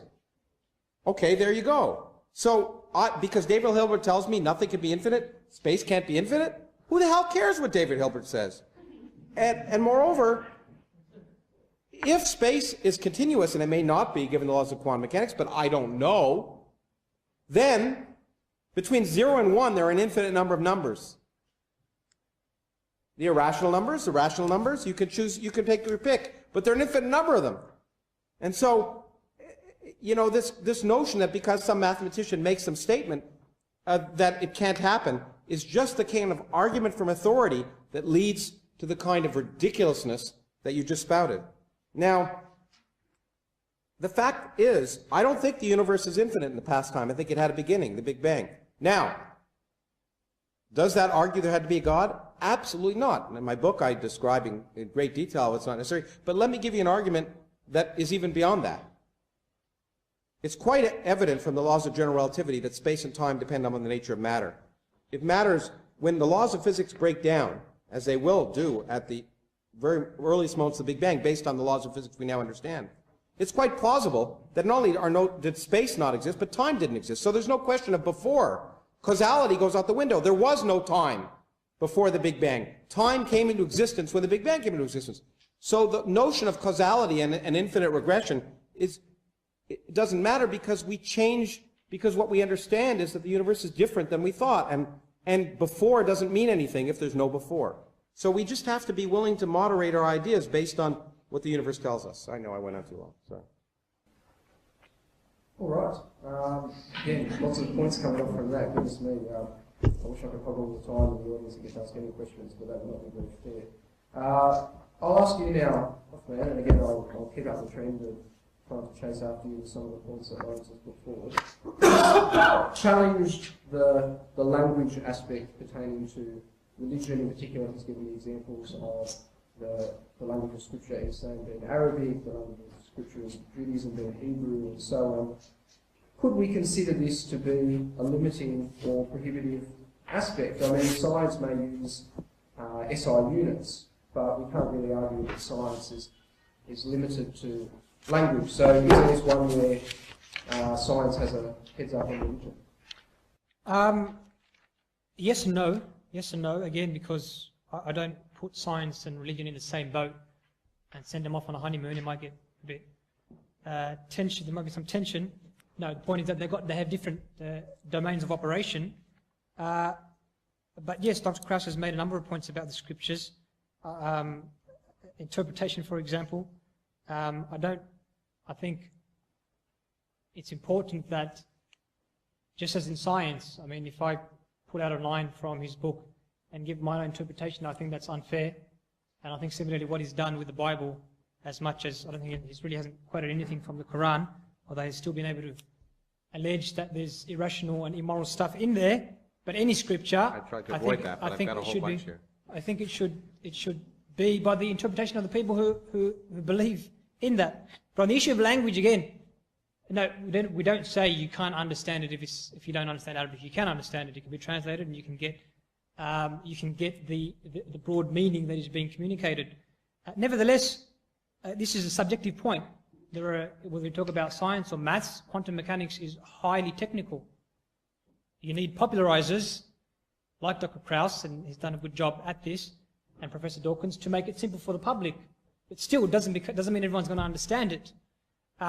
So with the language, it's a subjective point. End of the day, it depends on the original question. Is it, especially if you're going to take the approach of, is something possible? is it possible that God exists? That's the main question that we should come back to, I think. But if God does exist and He sends down a revelation in one language, is that possible? Yes, it's possible, whether you like it or not. So to suggest that because it's one language, it's not practicable. I mean, Islam is a religion now that's spread to all corners of the world. It's got millions of followers. They read the Quran. It's been learned off by heart from cover to cover by millions of people. So there's no argument of impracticality. It's there. The proof is in the pudding. So I think it's a subjective argument that rests on logically posterior objective arguments that were really our focus should be. Well, T.S. Eliot said words are slippery, and they are. And so, of course, all words are subject to interpretation. People interpret my books all the time, sometimes correctly, sometimes not. But the key point is that it doesn't matter. That's the key point. It doesn't matter whether people understand my book. It doesn't understand whether they understand quantum mechanics. Quantum mechanics works. It doesn't matter if people... What? I was just about to say, words slippery because T.S. Eliot said they're slippery. Good point. Got you there.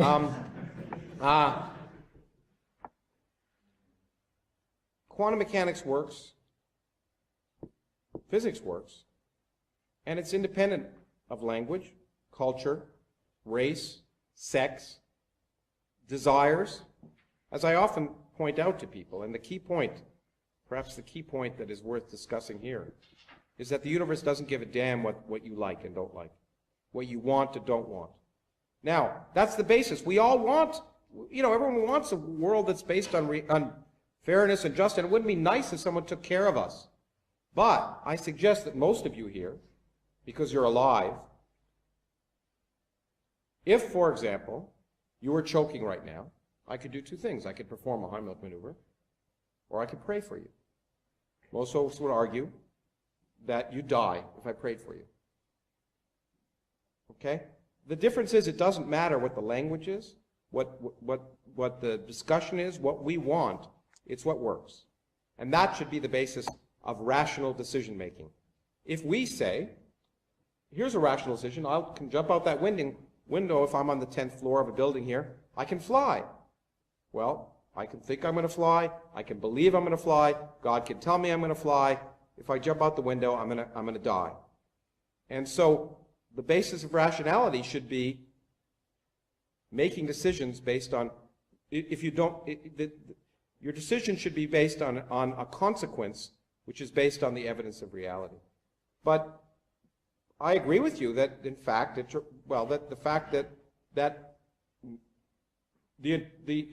interpretation of a book should not depend on the language that it's written in. But I'm often told that I can't understand the Quran because I don't speak Arabic. That's true, I don't speak Arabic. I speak a little Hebrew, but I don't speak Arabic. I don't speak Aramaic. I don't speak Latin. Well, I do. I did take Latin. But I don't speak ancient Greek. And so when I read the Quran, I read things that are offensive to me, just like I read things that are offensive to me in the Bible. When I see the actions of religious people, be it flying planes into buildings or putting women in bags, I find that offensive too. But I also see the same thing in the United States, equally offensive to me, when I see politicians from the Christian right who don't want to allow women to determine whether they can be valuable human beings. I find that offensive. I think that's probably the one universal to all religions. All organized religions, almost, all the three world major religions subjugate women. And so the one thing we could do to make the world a better place is get rid of religion so that women could have productive lives throughout the world. Anyway. Any comments you would like to add? No, that's okay. All right, Professor Krauss, a question to you. I sort of had I think maybe I've linked a couple of arguments of yours into one, so apologies again if the length of the question is a little bit excessive. But I thought when you were talking about human beings that perhaps you've conflated the term hominoid and human being. I mean, as far as I understand, the general consensus would be that Homo sapiens sapiens are the definition of human being, and the things before that are hominoid. And I'm interested then because you sort of then... Well, Homo sapiens go back more than 250,000 years. Yeah, about 200,000 years. Yeah. Okay. And certainly then you added some points about the concept of human dignity. And I guess the general implication of that argument would be that religion, or certainly we said this in no uncertain terms, that religion is the antithesis to human dignity in some aspects. And obviously then the implication would be that pure rationality, i.e. science, based on empirical evidence, would improve human dignity or embrace human dignity. Now, just recently there was an article published in the British Medical Journal. It was actually produced by some philosophers, it wasn't by practicing doctors, that suggested that if we are to employ the current rationale for termination of fetuses, then we might as well apply it to newborn babies, and that we can just kill newborn babies as well because they have the same sense of self as a 12-week fetus and same developed nervous system and so on. And we could go through other examples. I mean, if I wanted to be, really sort of convenient, picking out where science perhaps hasn't necessarily contributed to human dignity. Do you affirm that science is the promoter of human dignity and religion is not? And at the same time, I mean, what may be offensive to you as a clearly good-hearted scientist may not be offensive to, the Dr. Mengeles of the world. Well, I think you've made a huge... Everything you said was an interesting thing until you started the Dr. Mengeles. Because I think there are very few universal human mores that most people object to, but medicine creating painful experiments on living human beings are one that most civilized societies don't allow, like Mengele. But the question, I think, absolutely, science not only has contributed to human dignity, it's helped create it. Part of human dignity is to be able to live a life that's free of pain, suffering, hunger, as possible. And certainly, we wouldn't be there if it weren't for science. Human dignity involves allowing children the freedom to wonder, the freedom to experience everything that is good about being human. Art, music, literature, to read the world's literature, to read the wisdom of the world without censorship. Human dignity involves allowing people control of their lives. And certainly, by allowing abortion, we have increased the human dignity of women tremendously. Now, is it an interesting and difficult ethical question about abortion? Absolutely. There are certain questions, however, that are not difficult at all. And a blastocyst, a series of cells, is not a human being. Just not. And if you think it is because it has the potential to become a human being, then I will tell you that in the lifetime of most people in this room, I will fully expect that we will be able to create living human beings from not only non-living chemicals, but just from single eggs or single sperm cells. So, in that case, if potential to be a human being is the same as being a human being, then in the future, we're not going to have an ethical debate about abortion. We're going to have an ethical debate about masturbation. Yeah, if I can, well, I mean, I think that the last point shows quite clearly that all those propositions are subjective. Every single one of them is subjective. Science cannot answer those questions. You can't put them under, a microscope and find out whether you're a human being at this point or that point. You can't do it. It's all subjective. So, and this is why I mentioned again, this is a limitation of science, which if you ignore, then you will end up in these conundrums. Which is that if there's not a general agreement about the observation, and the whole point that science is based in observation is made redundant. Because now one person is looking at it and saying, well, I think it's this, another person is going, oh, no, I think it's this, and I think it's this. You can't have empiricism on that basis. That's why it's outside the purview of science. And I know it's increasingly the case that scientists are arguing otherwise, at least the new atheist scientists arguing otherwise. But I think there's no credible epistemological or theoretical argument first, not on particular issues, but on this point. Okay, that we use a scientific method. Now we're going to move into these areas, and this is how we justify so. In fact, what we find the opposite. Philosophers of science are trying to deal with these issues, but some scientists are saying, "Oh no, that's not relevant." You know, as the famous quote, I forget who said it. The philosophy of science is about as relevant to science as ornithology is to birds. Ornithology is the study of birds, and of course the point is that birds don't know about it. But that's the retort, that the philosophical retort that came to that was to say that, well, if birds understood ornithology, it would be very beneficial to them. I.e., that if scientists understand the philosophy of science and these important issues about the assumptions, the implications, the boundaries, they do a lot better science, and all of us would be the beneficiaries of that. Well, let me just say two things. First of all, no scientist I know suggests that science alone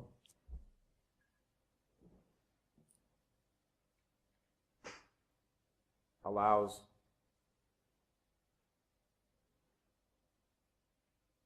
a complete analysis of ethical issues. The point, that, however, is that science informs. Without evidence of empirical reality, your decisions on ethical issues could be made and believed in, but they're irrational. Science informs ethical decisions. One of the reasons Rick Santorum in my country is such a nut is because he doesn't met an empirical fact he ever liked. And every statement he makes, from the fact that birth control encourages abortion to the statement that blastocysts are human beings, does not have a basis in empirical reality. That causes him to propose public policy decisions that are inappropriate. So what science does is inform our decision-making, and morality is impossible. A rational morality is impossible without understanding. You can't make a decision about how to act if you don't know what the consequences of your actions are. And science tells us what the consequences of your actions are. The last statement, that science would be better if scientists knew more philosophy, is clearly wrong. Most scientists can't spell philosophy. But somehow, in spite of the fact that scientists don't know philosophy, and I will agree with you that most scientists are not experts in philosophy, because instead of studying philosophy, they learned science. And instead of that, they produced a world where we learned how to control our existence in the way that science has done. A world where the lights in this room allow us to be able to speak and have a conversation after dark, where we're able to come together as a group because we have locomotion created by science. Science is independent of philosophy because science is simply based on understanding how the world works. And that's plenty good enough. The why doesn't affect anything.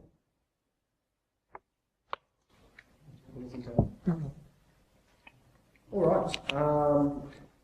We'll probably do one more of these questions directed at each speaker, but straight after that we'll be going to the written questions. Okay, and we'll go to the. How long are we going? So we finish at 8:30. Oh, okay. Yeah. Well, that's when the structure finishes. So, but we'll make these ones very quick. So please, if you are going to prepare a written question, have it ready, and there'll be people walking around collecting them. Okay, last question directed to Uthman, and if both gentlemen could be reasonably quick on the two that are coming to them now. Uthman, Lawrence has repeatedly said that logic is entirely dependent upon reality, and that without reality we will not be able to come to logical conclusions. I know that you both have touched on that, but I'd like to hear some closing points on that, please. Okay, I think it's an important issue because it touches upon the point about ascertaining the truth, and whether science has a monopoly on that, or whether, even if there are other things, they are sort of they can only assist science in doing so. As I said, I agree, any ascertainment of truth has to be based in sense perception at some level. Otherwise, it has no legitimacy. But I argued that that's different from the scientific empiricism, does not equal the scientific method. Now, with logic, for example, I think there's an important point here. Professor Krauss said, quantum mechanics shows us some illogical things, electrons being in two places at one and so forth. I think the problem is that he ends up generalizing the findings of a very specific field. What do I mean? For example, Einstein's theories of relativity don't negate Newtonian principles in toto. They negate them at the astronomically large scale, at the astronomically small scale, at the extremely fast. Everywhere else, Newtonian principles apply. Similarly, quantum mechanics does not negate relativity, except in the subatomic level which it studies. So there's nothing, with respect to logic, I read Dr. Krauss write that logic has fallen by the wayside by the discoveries of science in the 20th century.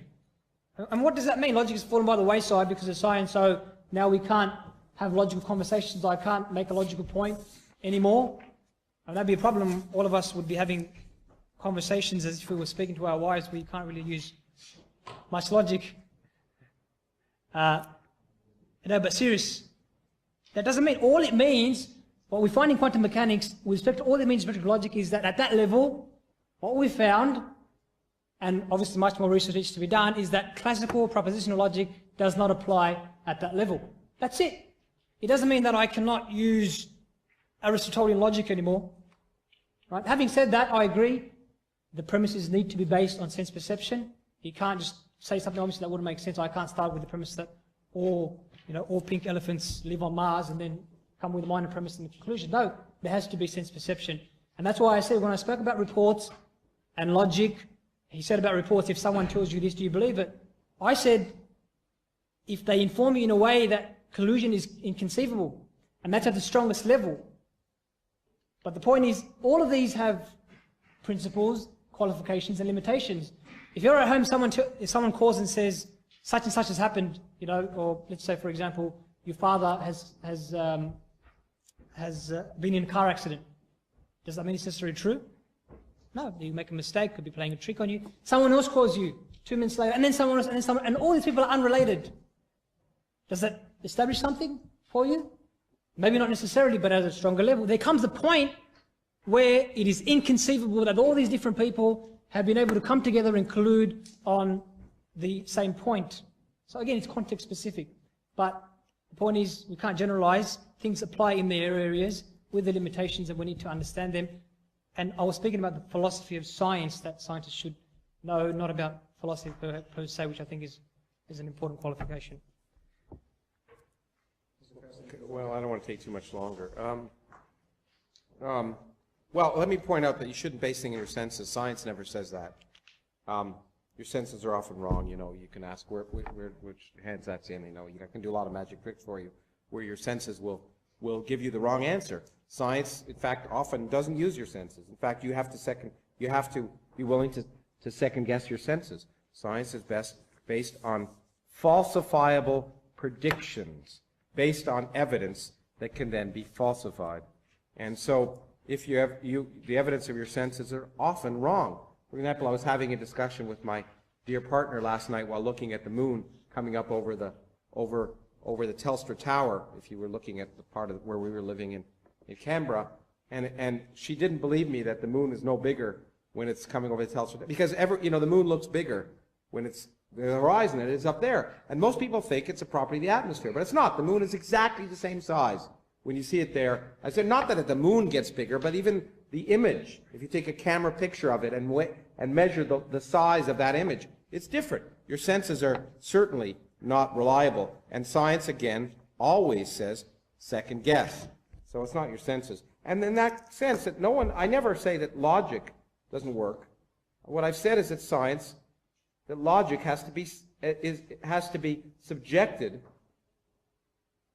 to the evidence of reality, and that certain logical syllogisms, like the one you gave about Tom being a man and a man, and all men are mortal and Tom is a man and therefore Tom is mortal, changes when the science changes the reality. Henrietta Lacks' cell signs are immortal. Does that mean Henrietta Lacks' cells are not human? Absolutely not. But her cell line is immortal. So classical statements, and particularly Aristotelian statements, are subject to the evidence of reality. In fact, his Aristotelian logic that things fall heavier, fall faster, heavier things fall faster, was subject to the remarkable bit of evidence that that's not true. So I think the point is that logic is nice, but in the absence of trying to explore the real world, logic alone doesn't get you anywhere. And once again, I think of all philosophy, the most useless is the philosophy of science, because no one reads it except philosophers of science. All right, we'll just move on to the last question that I have, because we've already got a couple of written questions, which is great. Professor Krauss, you've referred in A Universe from Nothing to the concept of eternal inflation. Now, this is my chance to actually ask something about the book that I didn't understand, so could you please elaborate on that? Well, I don't know whether we want to spend a lot of time on it. It's possible that one of the things that's interesting is that our universe could have had a beginning, but that doesn't mean that it is everything that exists, in fact. That it could have arisen from a multiverse in which, in fact, space can arise from nothing by the laws of quantum mechanics very easily. But you can have what happens what happened, all evidence in our universe was that at very early times, it started expanding very, very fast, and we call that inflation. It's actually doing it right now. One of the discoveries that motivated my book is the amazing discovery that most of the energy of the universe resides in nothing, which again sounds illogical, but it's true. You take space, you get rid of all of the particles, all of the gas, everything. That space weighs something. That's not supposed to be the case. We didn't like it. Most physicists said it would have been crazy 20 years ago, but that's the way it is. So the great thing about it is that even though we didn't like it, it's true. That's causing our universe to speed up faster and faster and faster. Well, you can argue that our early universe had such a period, but due to something called a phase transition, if I took this, well, better than this, a bottle of beer, and put it, because many of you, some of you, I shouldn't say many of you, clearly not many of you in this room, but some of you, if you drunk beer, will have had a party, and you forgot to put the beer in the fridge before the party, so you put it in the freezer to try and get it cold, and then you take it out, and you open it up, and the whole thing cracks. Because what happens is, under high pressure, the beer remains a liquid, but the minute you let it go, the conditions change, and the beer undergoes a phase transition into ice. Ice occupies more volume than water or alcohol in this case, and so the beer bottle breaks. The universe, we think, went through such a phase transition. But you can argue that in certain locations, when it went through such a phase transition, it stopped inflating. It stopped expanding exponentially. But all the rest of the regions of the universe didn't stop expanding. And if they're expanding exponentially, then no matter how fast you try and make a phase transition happen, you'll find that most of what you could have called the universe is still inflating. And our universe, which arose from that inflation stopping, is just a small region of an eternally expanding multiverse. So such a eternally expanding multiverse will be eternal in the future. Was it eternal in the past? Not necessarily, but who cares? It can be eternal in the future. So you can have an eternal future horizon without having an eternal past horizon is the way to say it in physics. And it's quite likely it's happening in our universe now. I'm sorry that wasn't clear, but I would suggest if you want a clearer argument, you buy the book. Do you have anything to add to that? Yeah, just briefly, I think that's, I think the key words there, which Dr. Krauss has used a number of times now, is it can be like this, it may be like this, it's possible for it to be like this, which is not a problem in and of itself, but it is a problem when you then use that to try and qualify or to contend against theories or facts or arguments that are far more plausible. I think this sort of trend is evident throughout. For example, I think there's a clear example here. Dr. Krauss wrote this article just at the beginning of this month in the LA Times, and he says in it that quantum mechanics Heisenberg's uncertainty principle expands what can possibly occur undetected in otherwise empty space. If gravity too is governed by quantum mechanics, then even whole new universes can spontaneously appear and disappear, which means our own universe may not be unique, but instead part of a multiverse. Now that's a logical argument. There's a few premises there, there's a conclusion. But notice how there's a possibility, built upon a possibility, to end up with, obviously, a far lesser possibility. Now, in the end, the argument is highly uncompelling, but possible. But it's being used to say, to qualify, to say, yeah, look, there isn't, there is this model that is far more plausible, the Big Bang model, but, this could be the case, we're still working and so we'll stick on to that. We'll come up with new and exotic scenarios of how the world could have been like this or it could have been like that. Now, scientifically, we should look at all possibilities, but the problem occurs when you then grab onto very, very remote possibilities and speculative, highly speculative scenarios in order to contend against arguments or theories that are far, far more plausible. Let me step back, because you really hit a key point. Yep. The key thing of science is we don't claim to know everything. In fact, the point of religion is you claim to know the truth before you know anything. And in science, I make a big distinction between what we know, mainly measurable facts, and what might be true, because I believe in being honest. And in fact, as a scientist, one of the most wonderful things about being a scientist, as I've often say, the best state to be in is be either wrong or confused, because it means there's more to learn. So I am happily aware that I don't understand everything. It's evident to me on a daily basis. And therefore, I make a very important point when I write to make a difference between what's been subject to experiment and what is plausible. Now, the fact that something's plausible, I try and explain why it's plausible. The particles in empty space that I talk about from the Eisenhower uncertainty principle are not plausible, they're facts. They produce the best measured predictions in nature that allow us to do spectroscopy, measure, look for cancer, everything else. So those are not speculative. However, we don't have a theory of quantum gravity, and I was upfront about that. I hope one of the things I work on is to try and understand the theory of quantum gravity.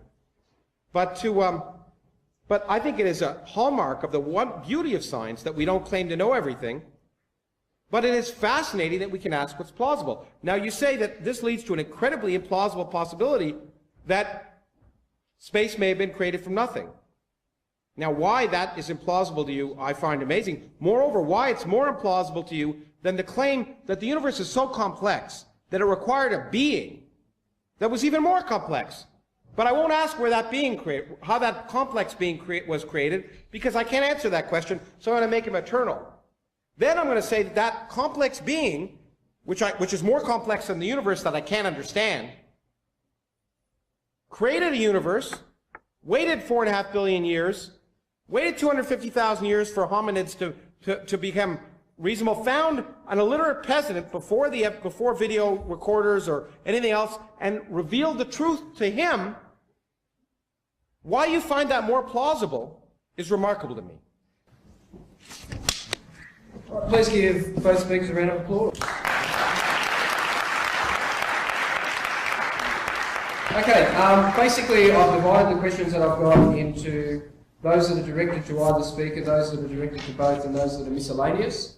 I'm not cutting out any questions, I'm just going to work through them as quickly as we can. I know also that some people expressed interest in purchasing the book but may have had to leave early. We will have an individual at the back who will be able to sort out that transaction for you if you need to leave early.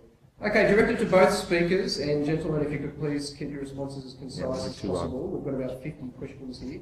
In terms of whether religion or science is liberating, is there anything in your religion or science, is there anything that your religion or science will not permit as a possibility?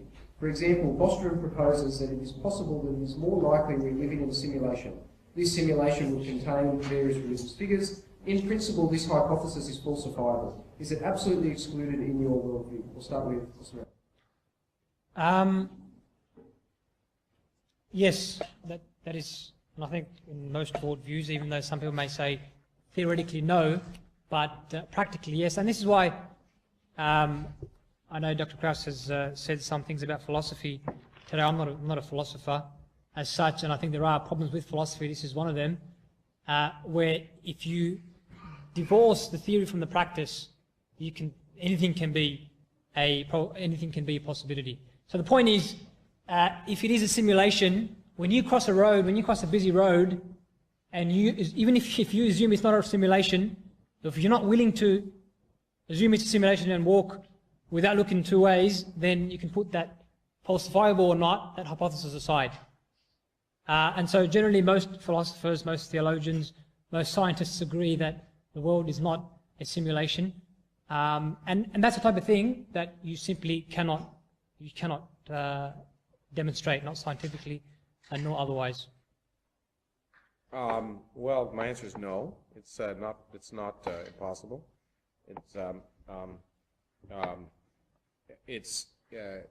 I could imagine. I mean, it's perfectly reasonable to imagine that we are a simulation. I'm sure it's occurred to everyone. There's lots of science fiction about it. It's highly likely to me that we will create machine consciousness in the next century or two. I see no impediments to that.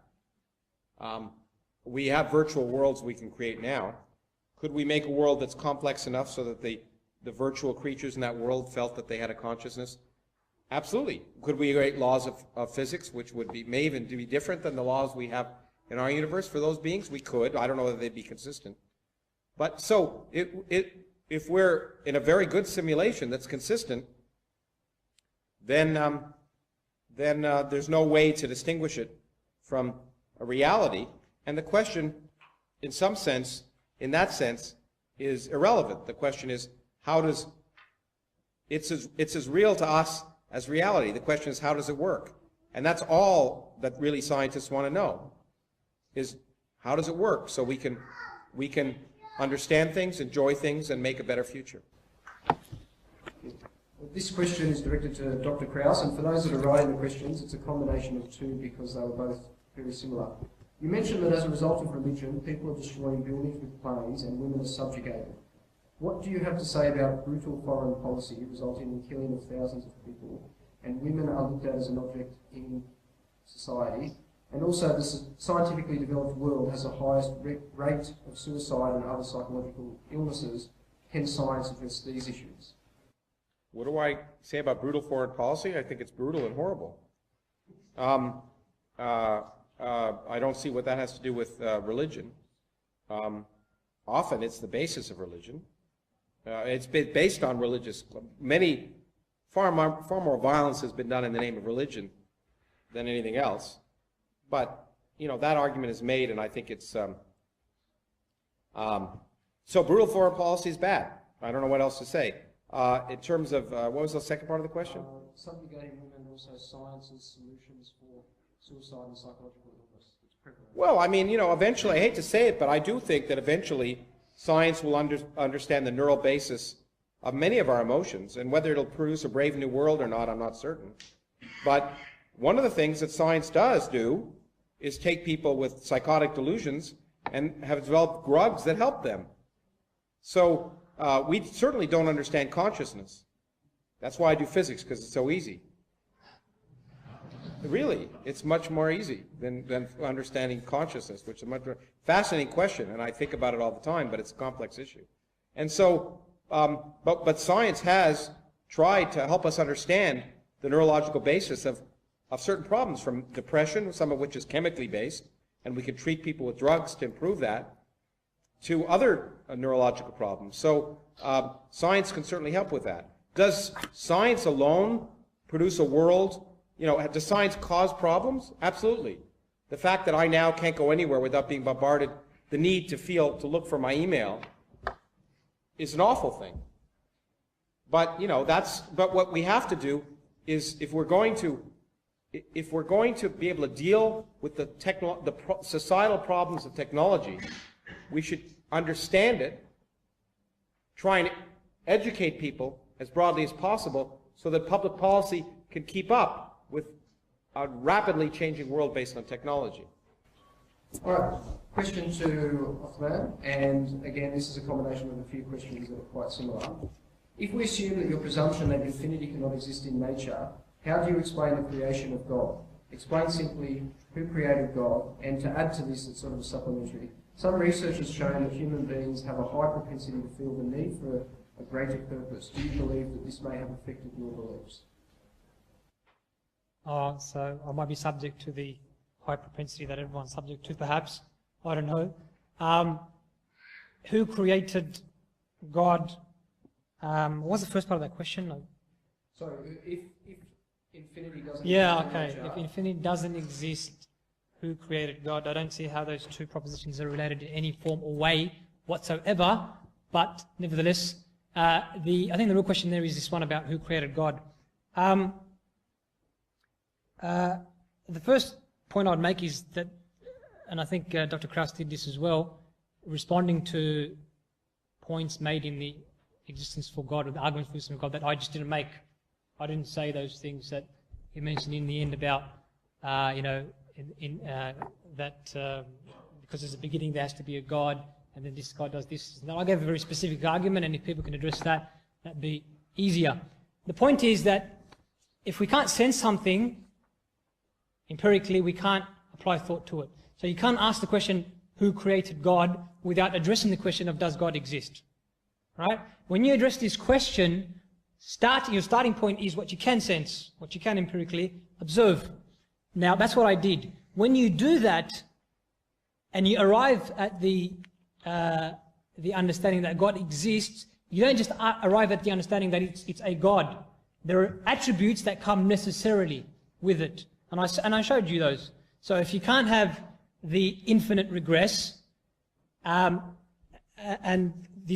you can't be infinite and it can't be from nothing, and that is what requires the existence of God, then necessarily there can't be anything before that. Otherwise, you're back in the infinite regress. So this is the point.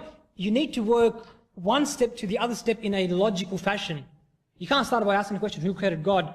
That presumes God exists. If we're going to presume it, then we might as well not have come and had this discussion. So you can't presume it. The evidence shows, the argument shows that this God exists and these are his attributes. To then ask a question that is, who created him, is a meaningless statement, because as soon as we prove God exists, by definition that God is uncreated. So it'd be like asking, after proving something about a circle, or what about, can this circle be a round circle or a married bachelor? Those words are meaningless.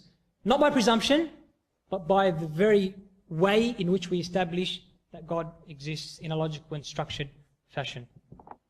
Thank you. Directed to both speakers, although I think the answer to this will be obvious, and it's probably 15 seconds, no more than that. What happens when you die? Start with Professor Krauss. The same thing as what happened before you were born.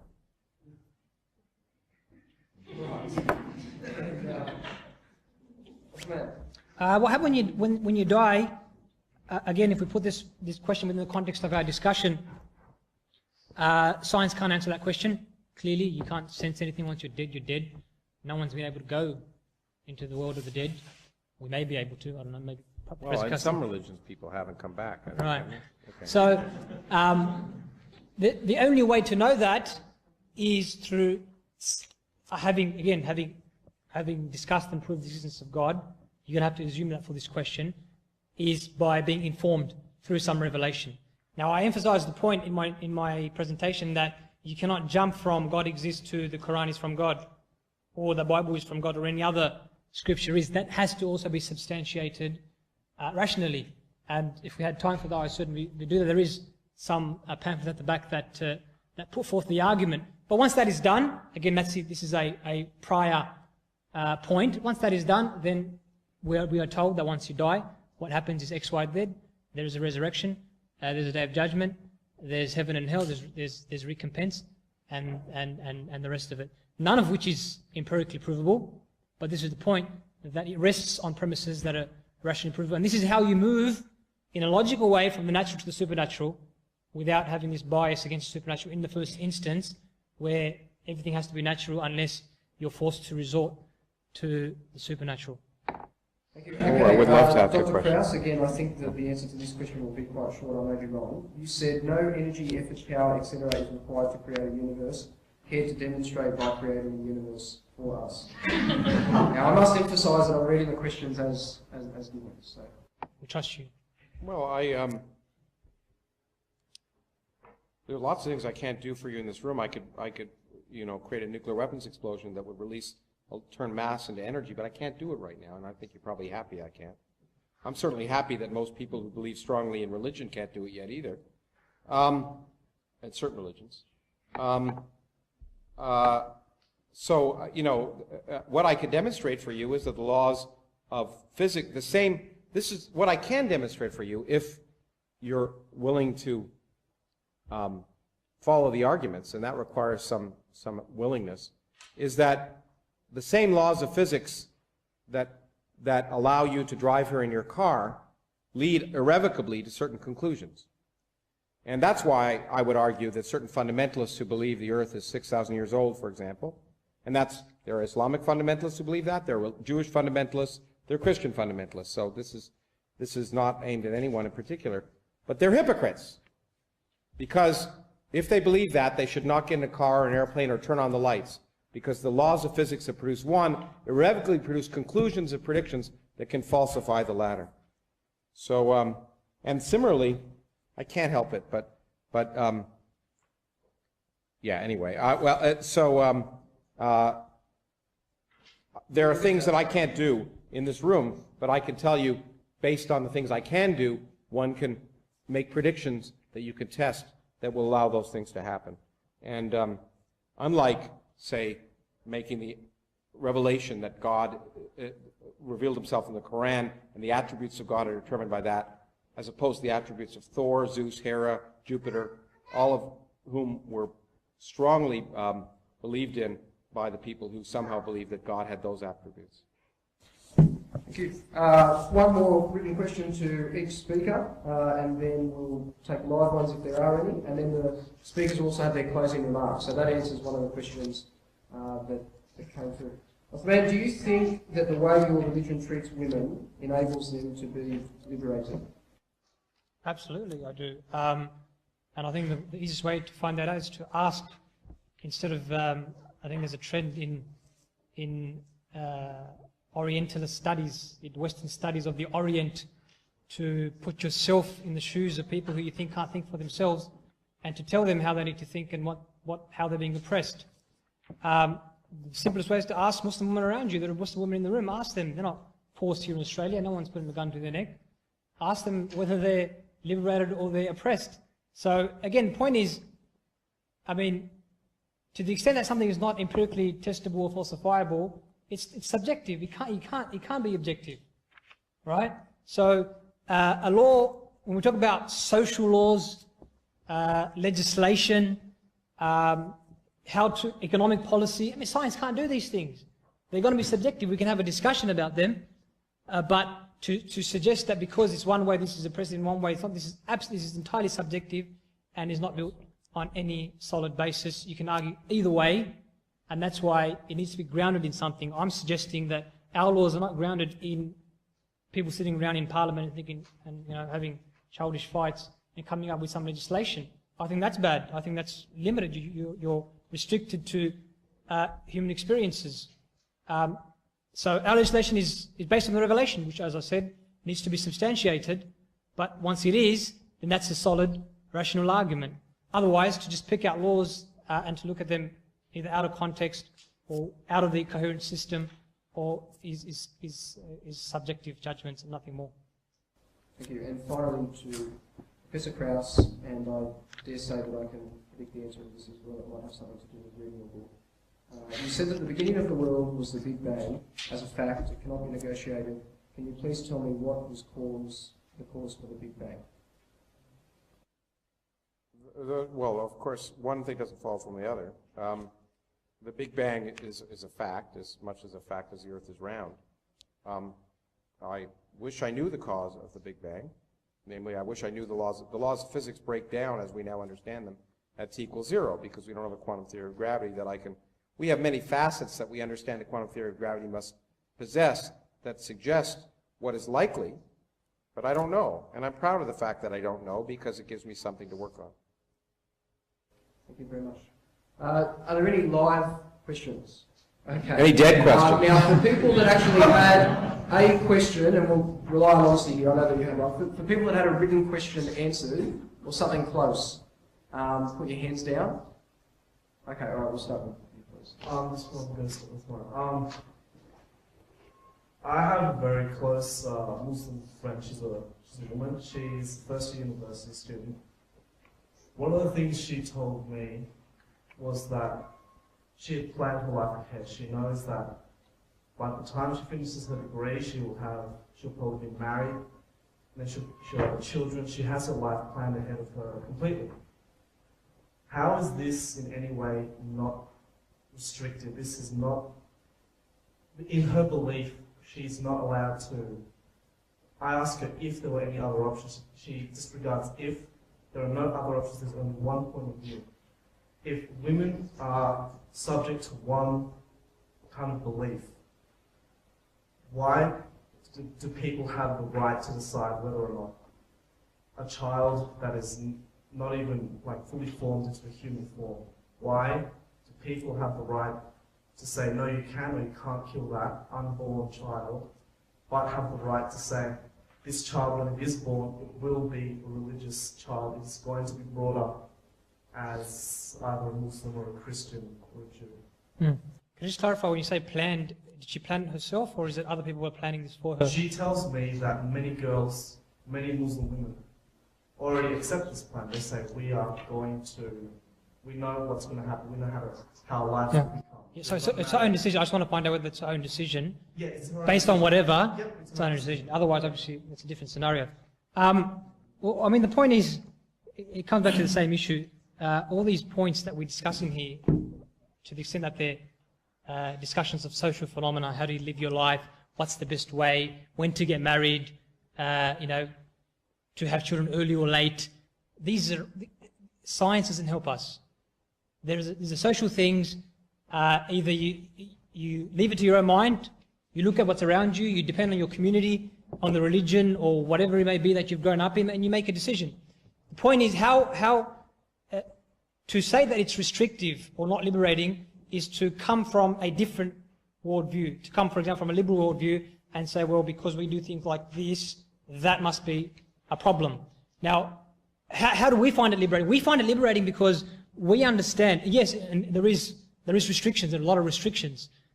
The reason that's liberating, again, because I define liberation not as being able to follow your whims, but being able to ascertain the reality and act on its basis. So the reason these laws and restrictions are liberating is because they tell us about the truth, and we are then aided in acting on the reality. Otherwise, we're left to our own limited, biased minds to come up with a solution. And of course, the point again here is when I claim it's the truth, I need to show that. That's why I bring that point back to this point, that in the end, it's the objective foundations that are key.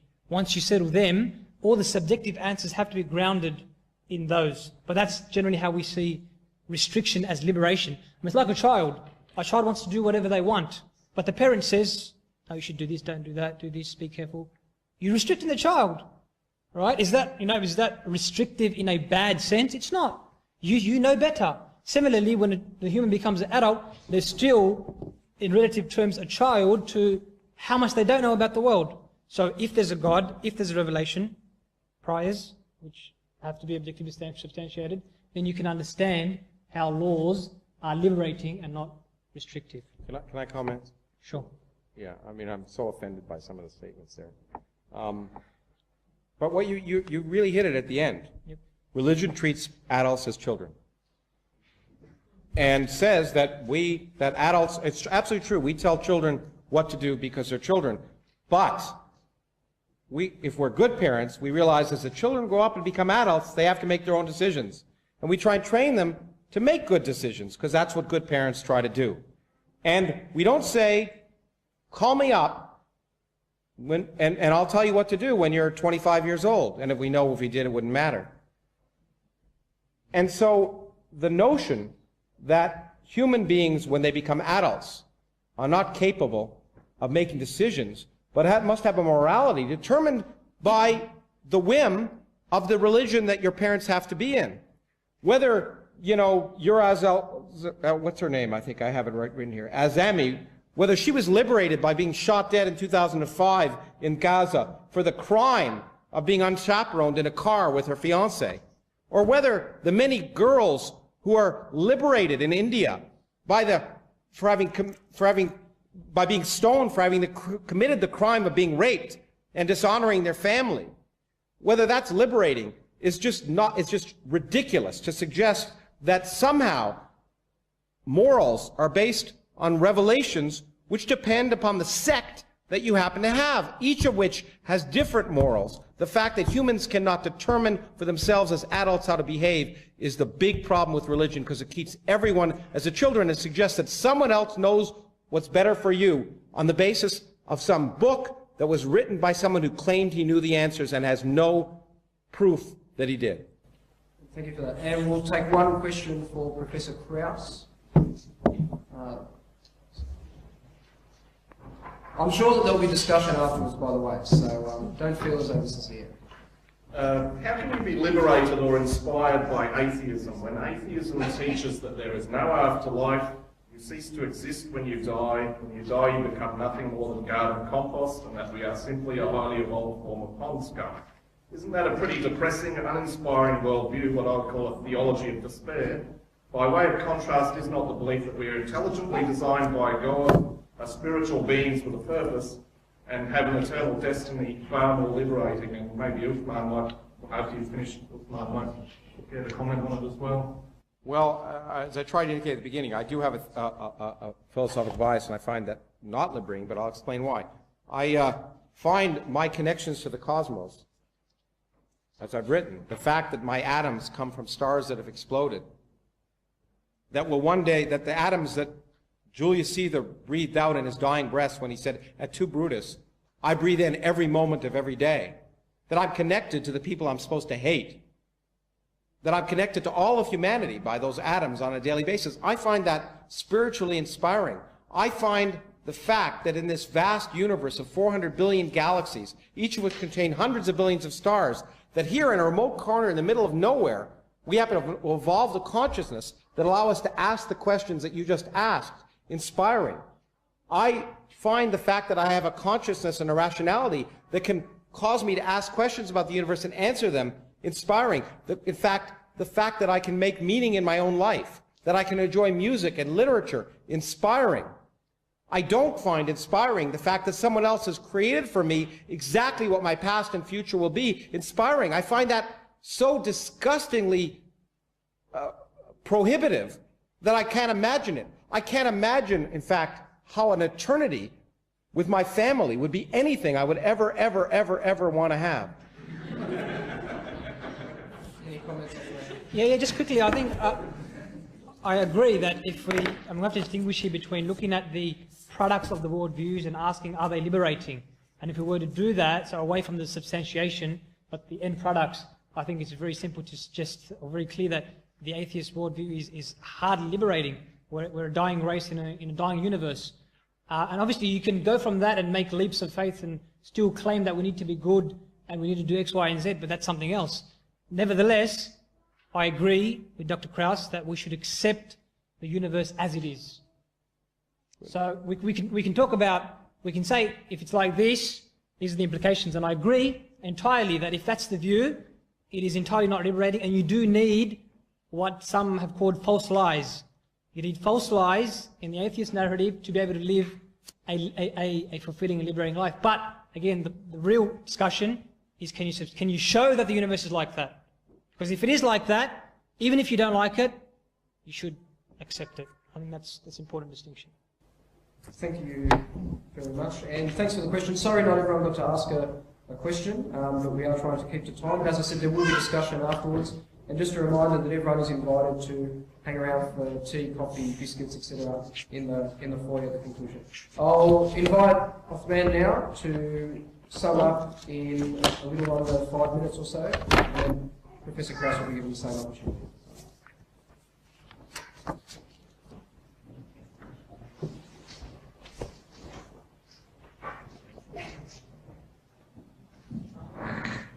time me this time? Okay. 5 minutes or 5 minutes? 10 seconds? Okay. You have 10 of my seconds. Okay. Okay. Thank you very much. So kind of you. I think it's been a good discussion, and I think there's a lot of benefits of these discussions where we can sit together and discuss what are differing worldviews. I'll leave you with some final remarks. I think that certainly as part of the animal genus, there is, as I've said, the urge to live life chasing after our base desires, one whim after another. And as I've argued, I don't think that's liberation. Rather, liberation is the ability and the resolve to ascertain the truth and to act according to the dictates of that knowledge. The most fundamental reality, as indicated by the sound intellect, I will argue, is God, the transcendent being who exists necessarily, who has all the attributes of perfection, and upon whom everyone and everything else depends for their existence. He sees and hears all, he knows all, and has power over all things. The one for whom the sound heart yearns, and to whom it inclines, and indeed in the remembrance of whom it finds rest. Certainly in the remembrance of God, do hearts find rest. Science is a great thing, and I hope from anything, you won't want to take away from anything that I was arguing against science. Science is a great thing. It allows rigorous study of the material world. It allows us to exploit the material world for the benefit of humanity. But there is so much more to the world than the material. The material satisfies the body, but it does nothing for the soul. And that's why the age of materialism is an age of overnourished souls with malnourished, overnourished bodies with malnourished souls, and the results have been devastating in terms of poverty, wealth inequalities, corruption and injustice and crime. There is a dire need for change. There's a dire need to go beyond the material and to give attention to the spiritual. And as I've argued tonight, I think the atheist narrative, the other view, the atheist narrative, is unsatisfactory in this respect. First, it fails to explain anything. It has no answers to the fundamental questions of life, and in turn it seeks merely to celebrate the fact that this ignorance is somehow good. Secondly, it seeks to pass ideology, unable to substantiate this ideology on its own merits as science. And thirdly, it betrays the double standard, as I hope I've showed, of appealing to the most speculative of positions whilst demanding conclusiveness from opposing views. Finally, it seeks to pass scientific evidence as the only tolerant evidence so that he can then go on and say that there is no existence for God. In this context, I think religion and theology have much to offer. It furnishes the conceptual framework in which science can flourish. And I'll point to the historical record there. But theoretically also, it provides direction needed by the underlying theory that is necessary to interpret observation. It solves the metaphysical problems that science encounters but is ill-equipped to handle. If science is accepted, for example, the fact that the universe is past finite, that it has an absolute beginning, they would save themselves much time and energy that is currently being wasted in this wild goose chase to come up with these weird scenarios to dodge this conclusion. These resources could be spent elsewhere in a lot of needed scientific research of direct benefit to humanity. As for God, the evidence is there. That is not where the problem is. Rather, the problem, I will argue, is in the frivolous attitude towards that evidence, which points to, I think, the deeper problem. Rust, if I can say that, as it were, on the hearts, or as we would call them in our tradition, diseases of the heart, with which we are all afflicted. Arrogance, pride, jealousy, laziness, apathy, giving in to base desires, self-aggrandizement, negligence, frivolity, and the like. The call to God, finally, is a call to humility, to sincerity, to gratitude, to action, to serve the creation in adoration of the Creator. It is a call to the spiritual beyond the material, but importantly, it is a call grounded in reason, understandable, appreciable, and ascertainable by human reason.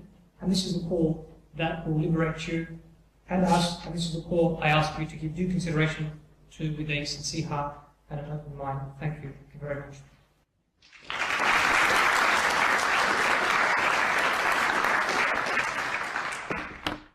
Well, I'll be shorter. Please. Okay. You always stand behind me. Okay. It's all right.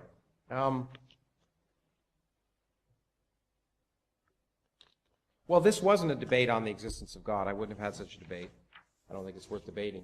But on whether belief in God is prohibitive or liberating.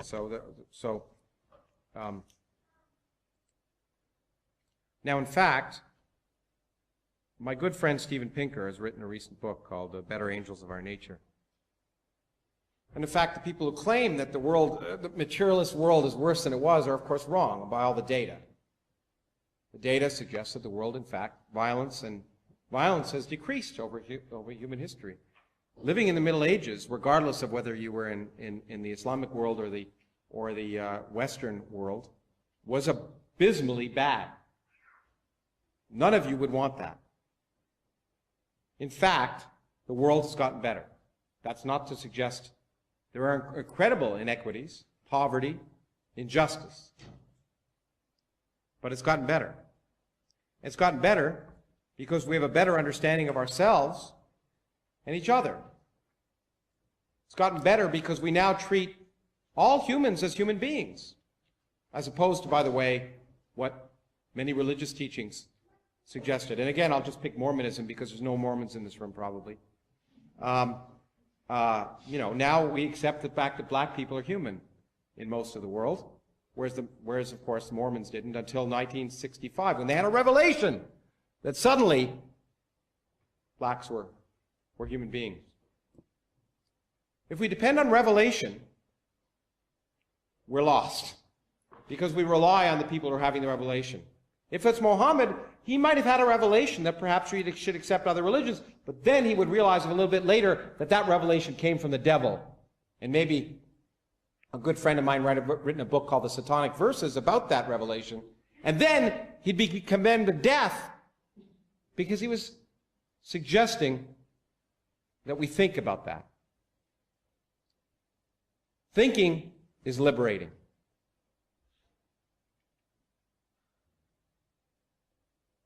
That's all I'll say.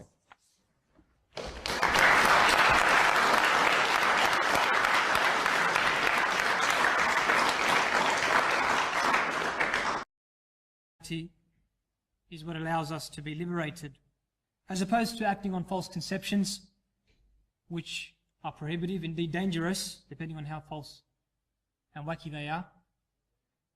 And I posit that liberation is not the mere ability to follow one's whims or one's desires. Rather, it is the ability and the resolve to act on the truth, on the reality, on having a knowledge of that reality, for that is what liberates you from the shackles of blind following, of misguided emotion, and of ignorance. Of course, our discussion tonight does not occur in a vacuum, quantum or otherwise. It occurs in a particular context. The context of what we're told is the new atheism, which takes us back, I would argue, almost full circle from the idealist, relativist and skeptic trends of postmodernism to the materialist, positivist and dogmatic trends of modernism. In reality then it is an old atheism in a new guise. The old core and the new outer bring together many claims.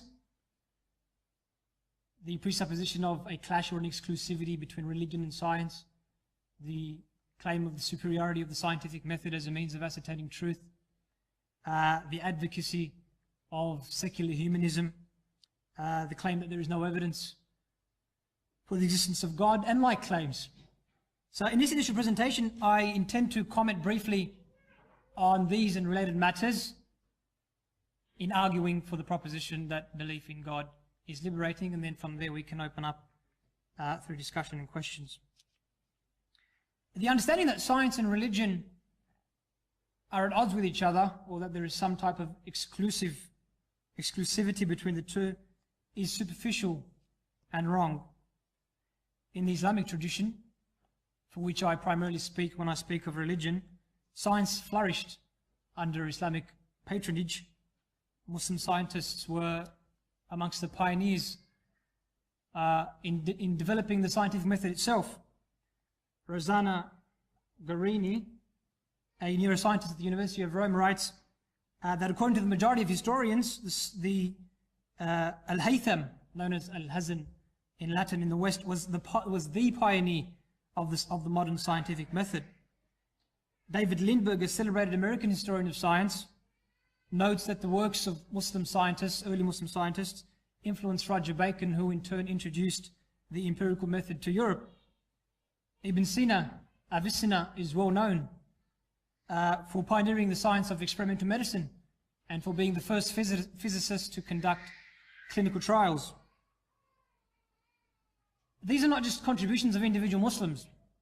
These are contributions of individual Muslims under a system based on a religion, under a system based on Islam, the early caliphates. And of course, another key point here that I should mention is that this so-called golden age of Islam, a 5-century period, 500 years from the 8th to the 13th century, is largely ignored in Western discourse, possibly because... If you would like to know more about the Muslim Debate Initiative, please feel free to register your interest on one of the registration forms later on. And if you would like to contribute to the costs of tonight, we will have donation tins floating around periodically during the evening. The format of tonight is more a discussion forum than a debate. Each speaker will be invited in turn to give an opening presentation on their particular bent on the topic for up to 20 minutes. Now we say up to 20 minutes because it's not a formal debate and we're just capping it so that we can actually get through more than one thing tonight.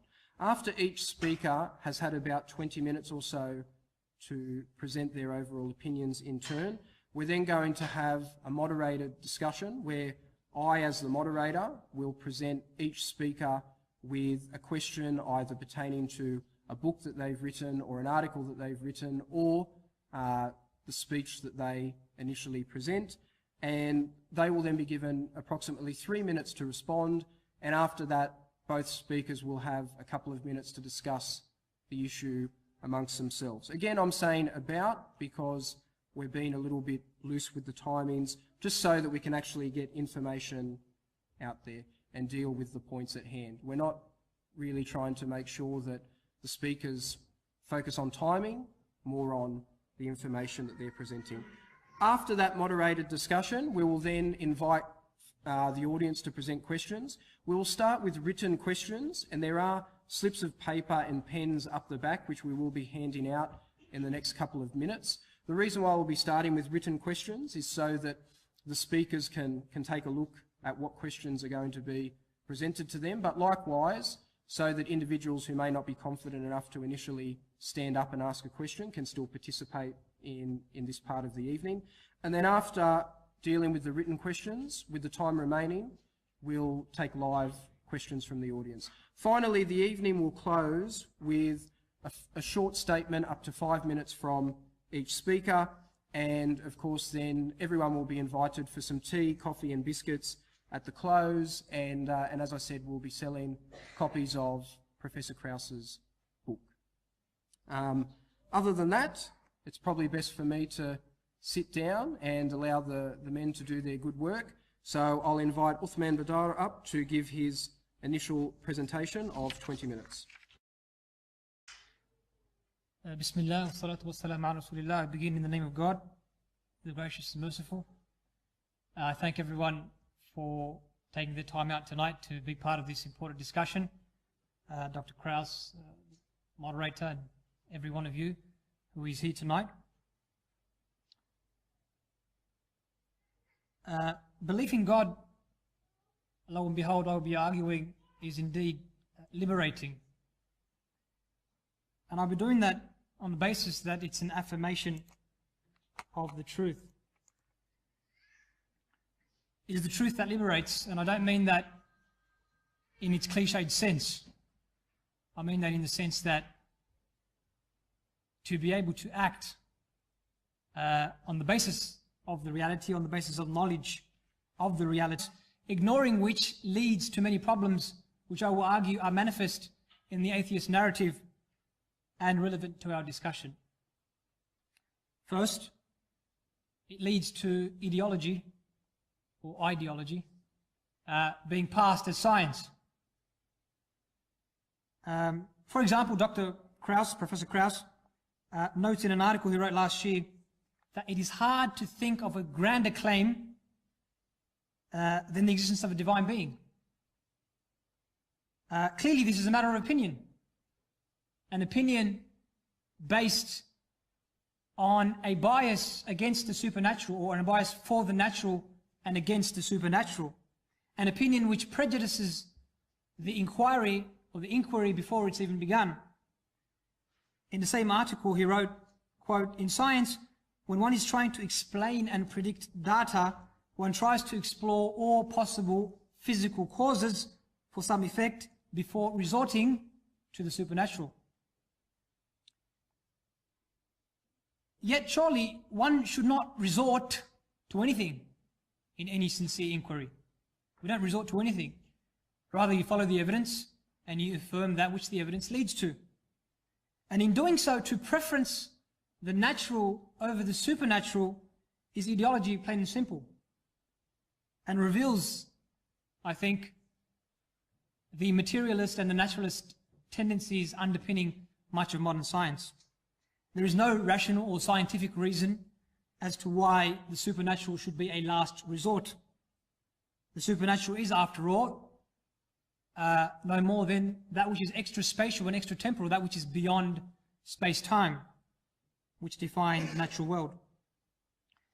Ideology being passed as science is noticeable, evident in cosmology as well. An editorial in the New Scientist magazine from January this year notes, over the years, cosmologists have tried on several different models, they have tried on several different models of the universe that dodge the need for a beginning while still requiring a Big Bang. Note, requiring models that dodge the need for a beginning while still requiring a Big Bang. Expressing similar sentiments, Stephen Hawking, at a symposium convened early this year in January in honor of his 70th birthday, said about this beginning of the universe that a point of creation would be a place where science broke down. One would have to appeal to religion and the hand of God. And of course, that's not something you can, that's a cardinal sin in science, to appeal to religion or the hand of God.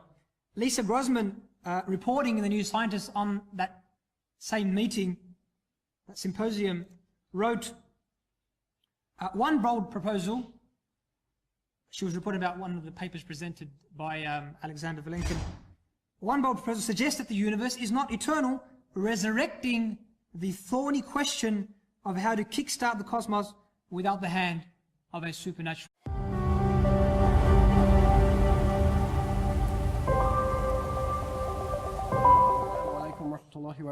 Thank you for your attendance, particularly given that it's a public holiday, and here in Canberra, basically the last 4 days have been borderline non-existent. Don't know if Professor Krauss knows, but Australia, particularly Canberra, likes to shut down when it's public holiday time. There's not much doing. So thank you all for attending, and I'm sure that you're all going to get some fantastic information and entertainment out of tonight's evening. Tonight's discussion forum is entitled Belief in God, Prohibitive or Liberating? And to discuss that with us, we have from the United States of America, Professor Lawrence M. Krauss, who is a renowned cosmologist and foundation professor and director of the Origins Project at Arizona State University. He's been hailed by Scientific American as a rare scientific public intellectual, and he is the author of more than 300 scientific publications and 8 books, including the best-selling The Physics of Star Trek. 9 books. 9 books, pardon me. Unfortunately, The Physics of Star Trek is a book that my wife threw out when I spent 40 weekends in a row building a Star Trek model. Yes, yeah, see, that's right, yeah.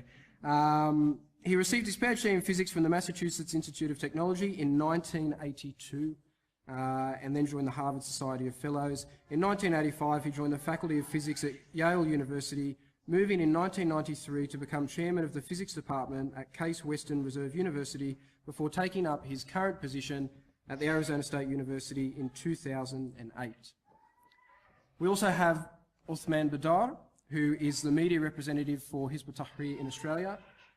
Uthman has been involved in several philosophical and theological dialogues and debates here in Australia, and has also worked with Hizb ut-Tahrir overseas.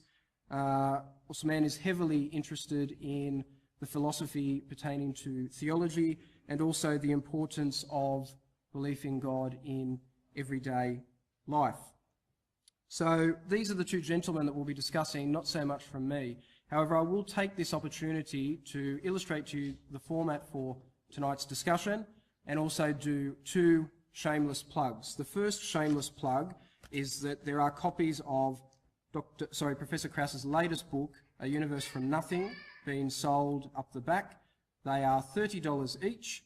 We're very limited for change, and it's cash sales only. So if you could help with change, that would be fantastic. And Professor Krauss has kindly offered to autograph copies at the conclusion of the discussion forum tonight. Shameless plug number 2 is about the organisation hosting the discussion forum tonight, and that is the Muslim Debate Initiative Australia. The Muslim Debate Initiative Australia started in 2010 as a branch from the worldwide Muslim Debate Initiative. Here in Australia, we've hosted over a dozen public debates and many more public lectures on topics pertaining to Islam and its relationship with other worldviews. We've also started recently orphan sponsorship and other charitable causes. A flourishing civilization based on religion and in which religion and politics are one belies the secular humanist thesis, as it does the claim that religion stifles science. The reality is that when we speak about ascertaining truth, religion and science both have an important role. Important roles, but different roles. Religion looks at questions of purpose, morality, ethics, metaphysical realities. Science, on the other hand, looks at physical realities in order to understand them, in order to be able to facilitate their exploitation for the benefit of humanity, in theory. The two have different subject matters, and they have different modes of inquiry. Religion does not answer questions of science.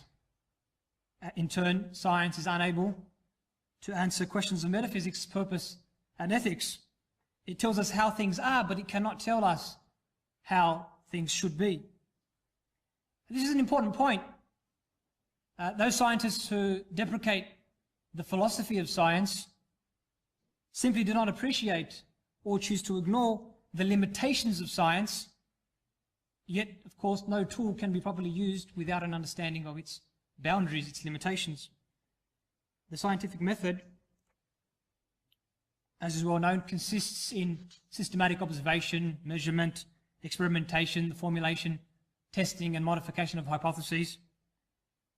Numerous matters are important here when we talk about definition and limitation. First, of course, the demarcation problem. What distinguishes science from non-science? We know that verificationism and the positivism of earlier decades in the 20th century have failed, and were bound to fail given their self-refuting nature, which falsifiability suffers from as well. We then also face problems in the validation of scientific reasoning. One is based on inductive reasoning. 2, it is impossible to test a hypothesis in isolation as per the Duhem-Quine thesis.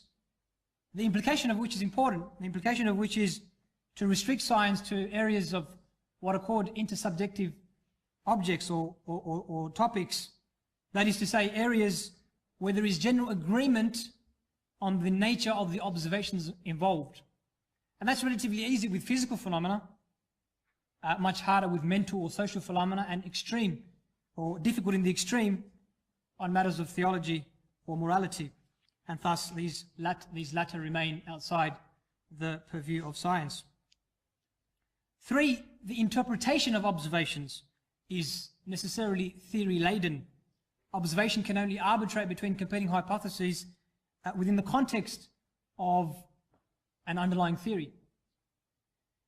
And 4, as one of the new atheists, Daniel Dennett himself, notes, there is no such thing as philosophy-free science. There is only science whose philosophical baggage is taken on board without examination. These are all important considerations as to the limitations, the assumptions, and the implications of science.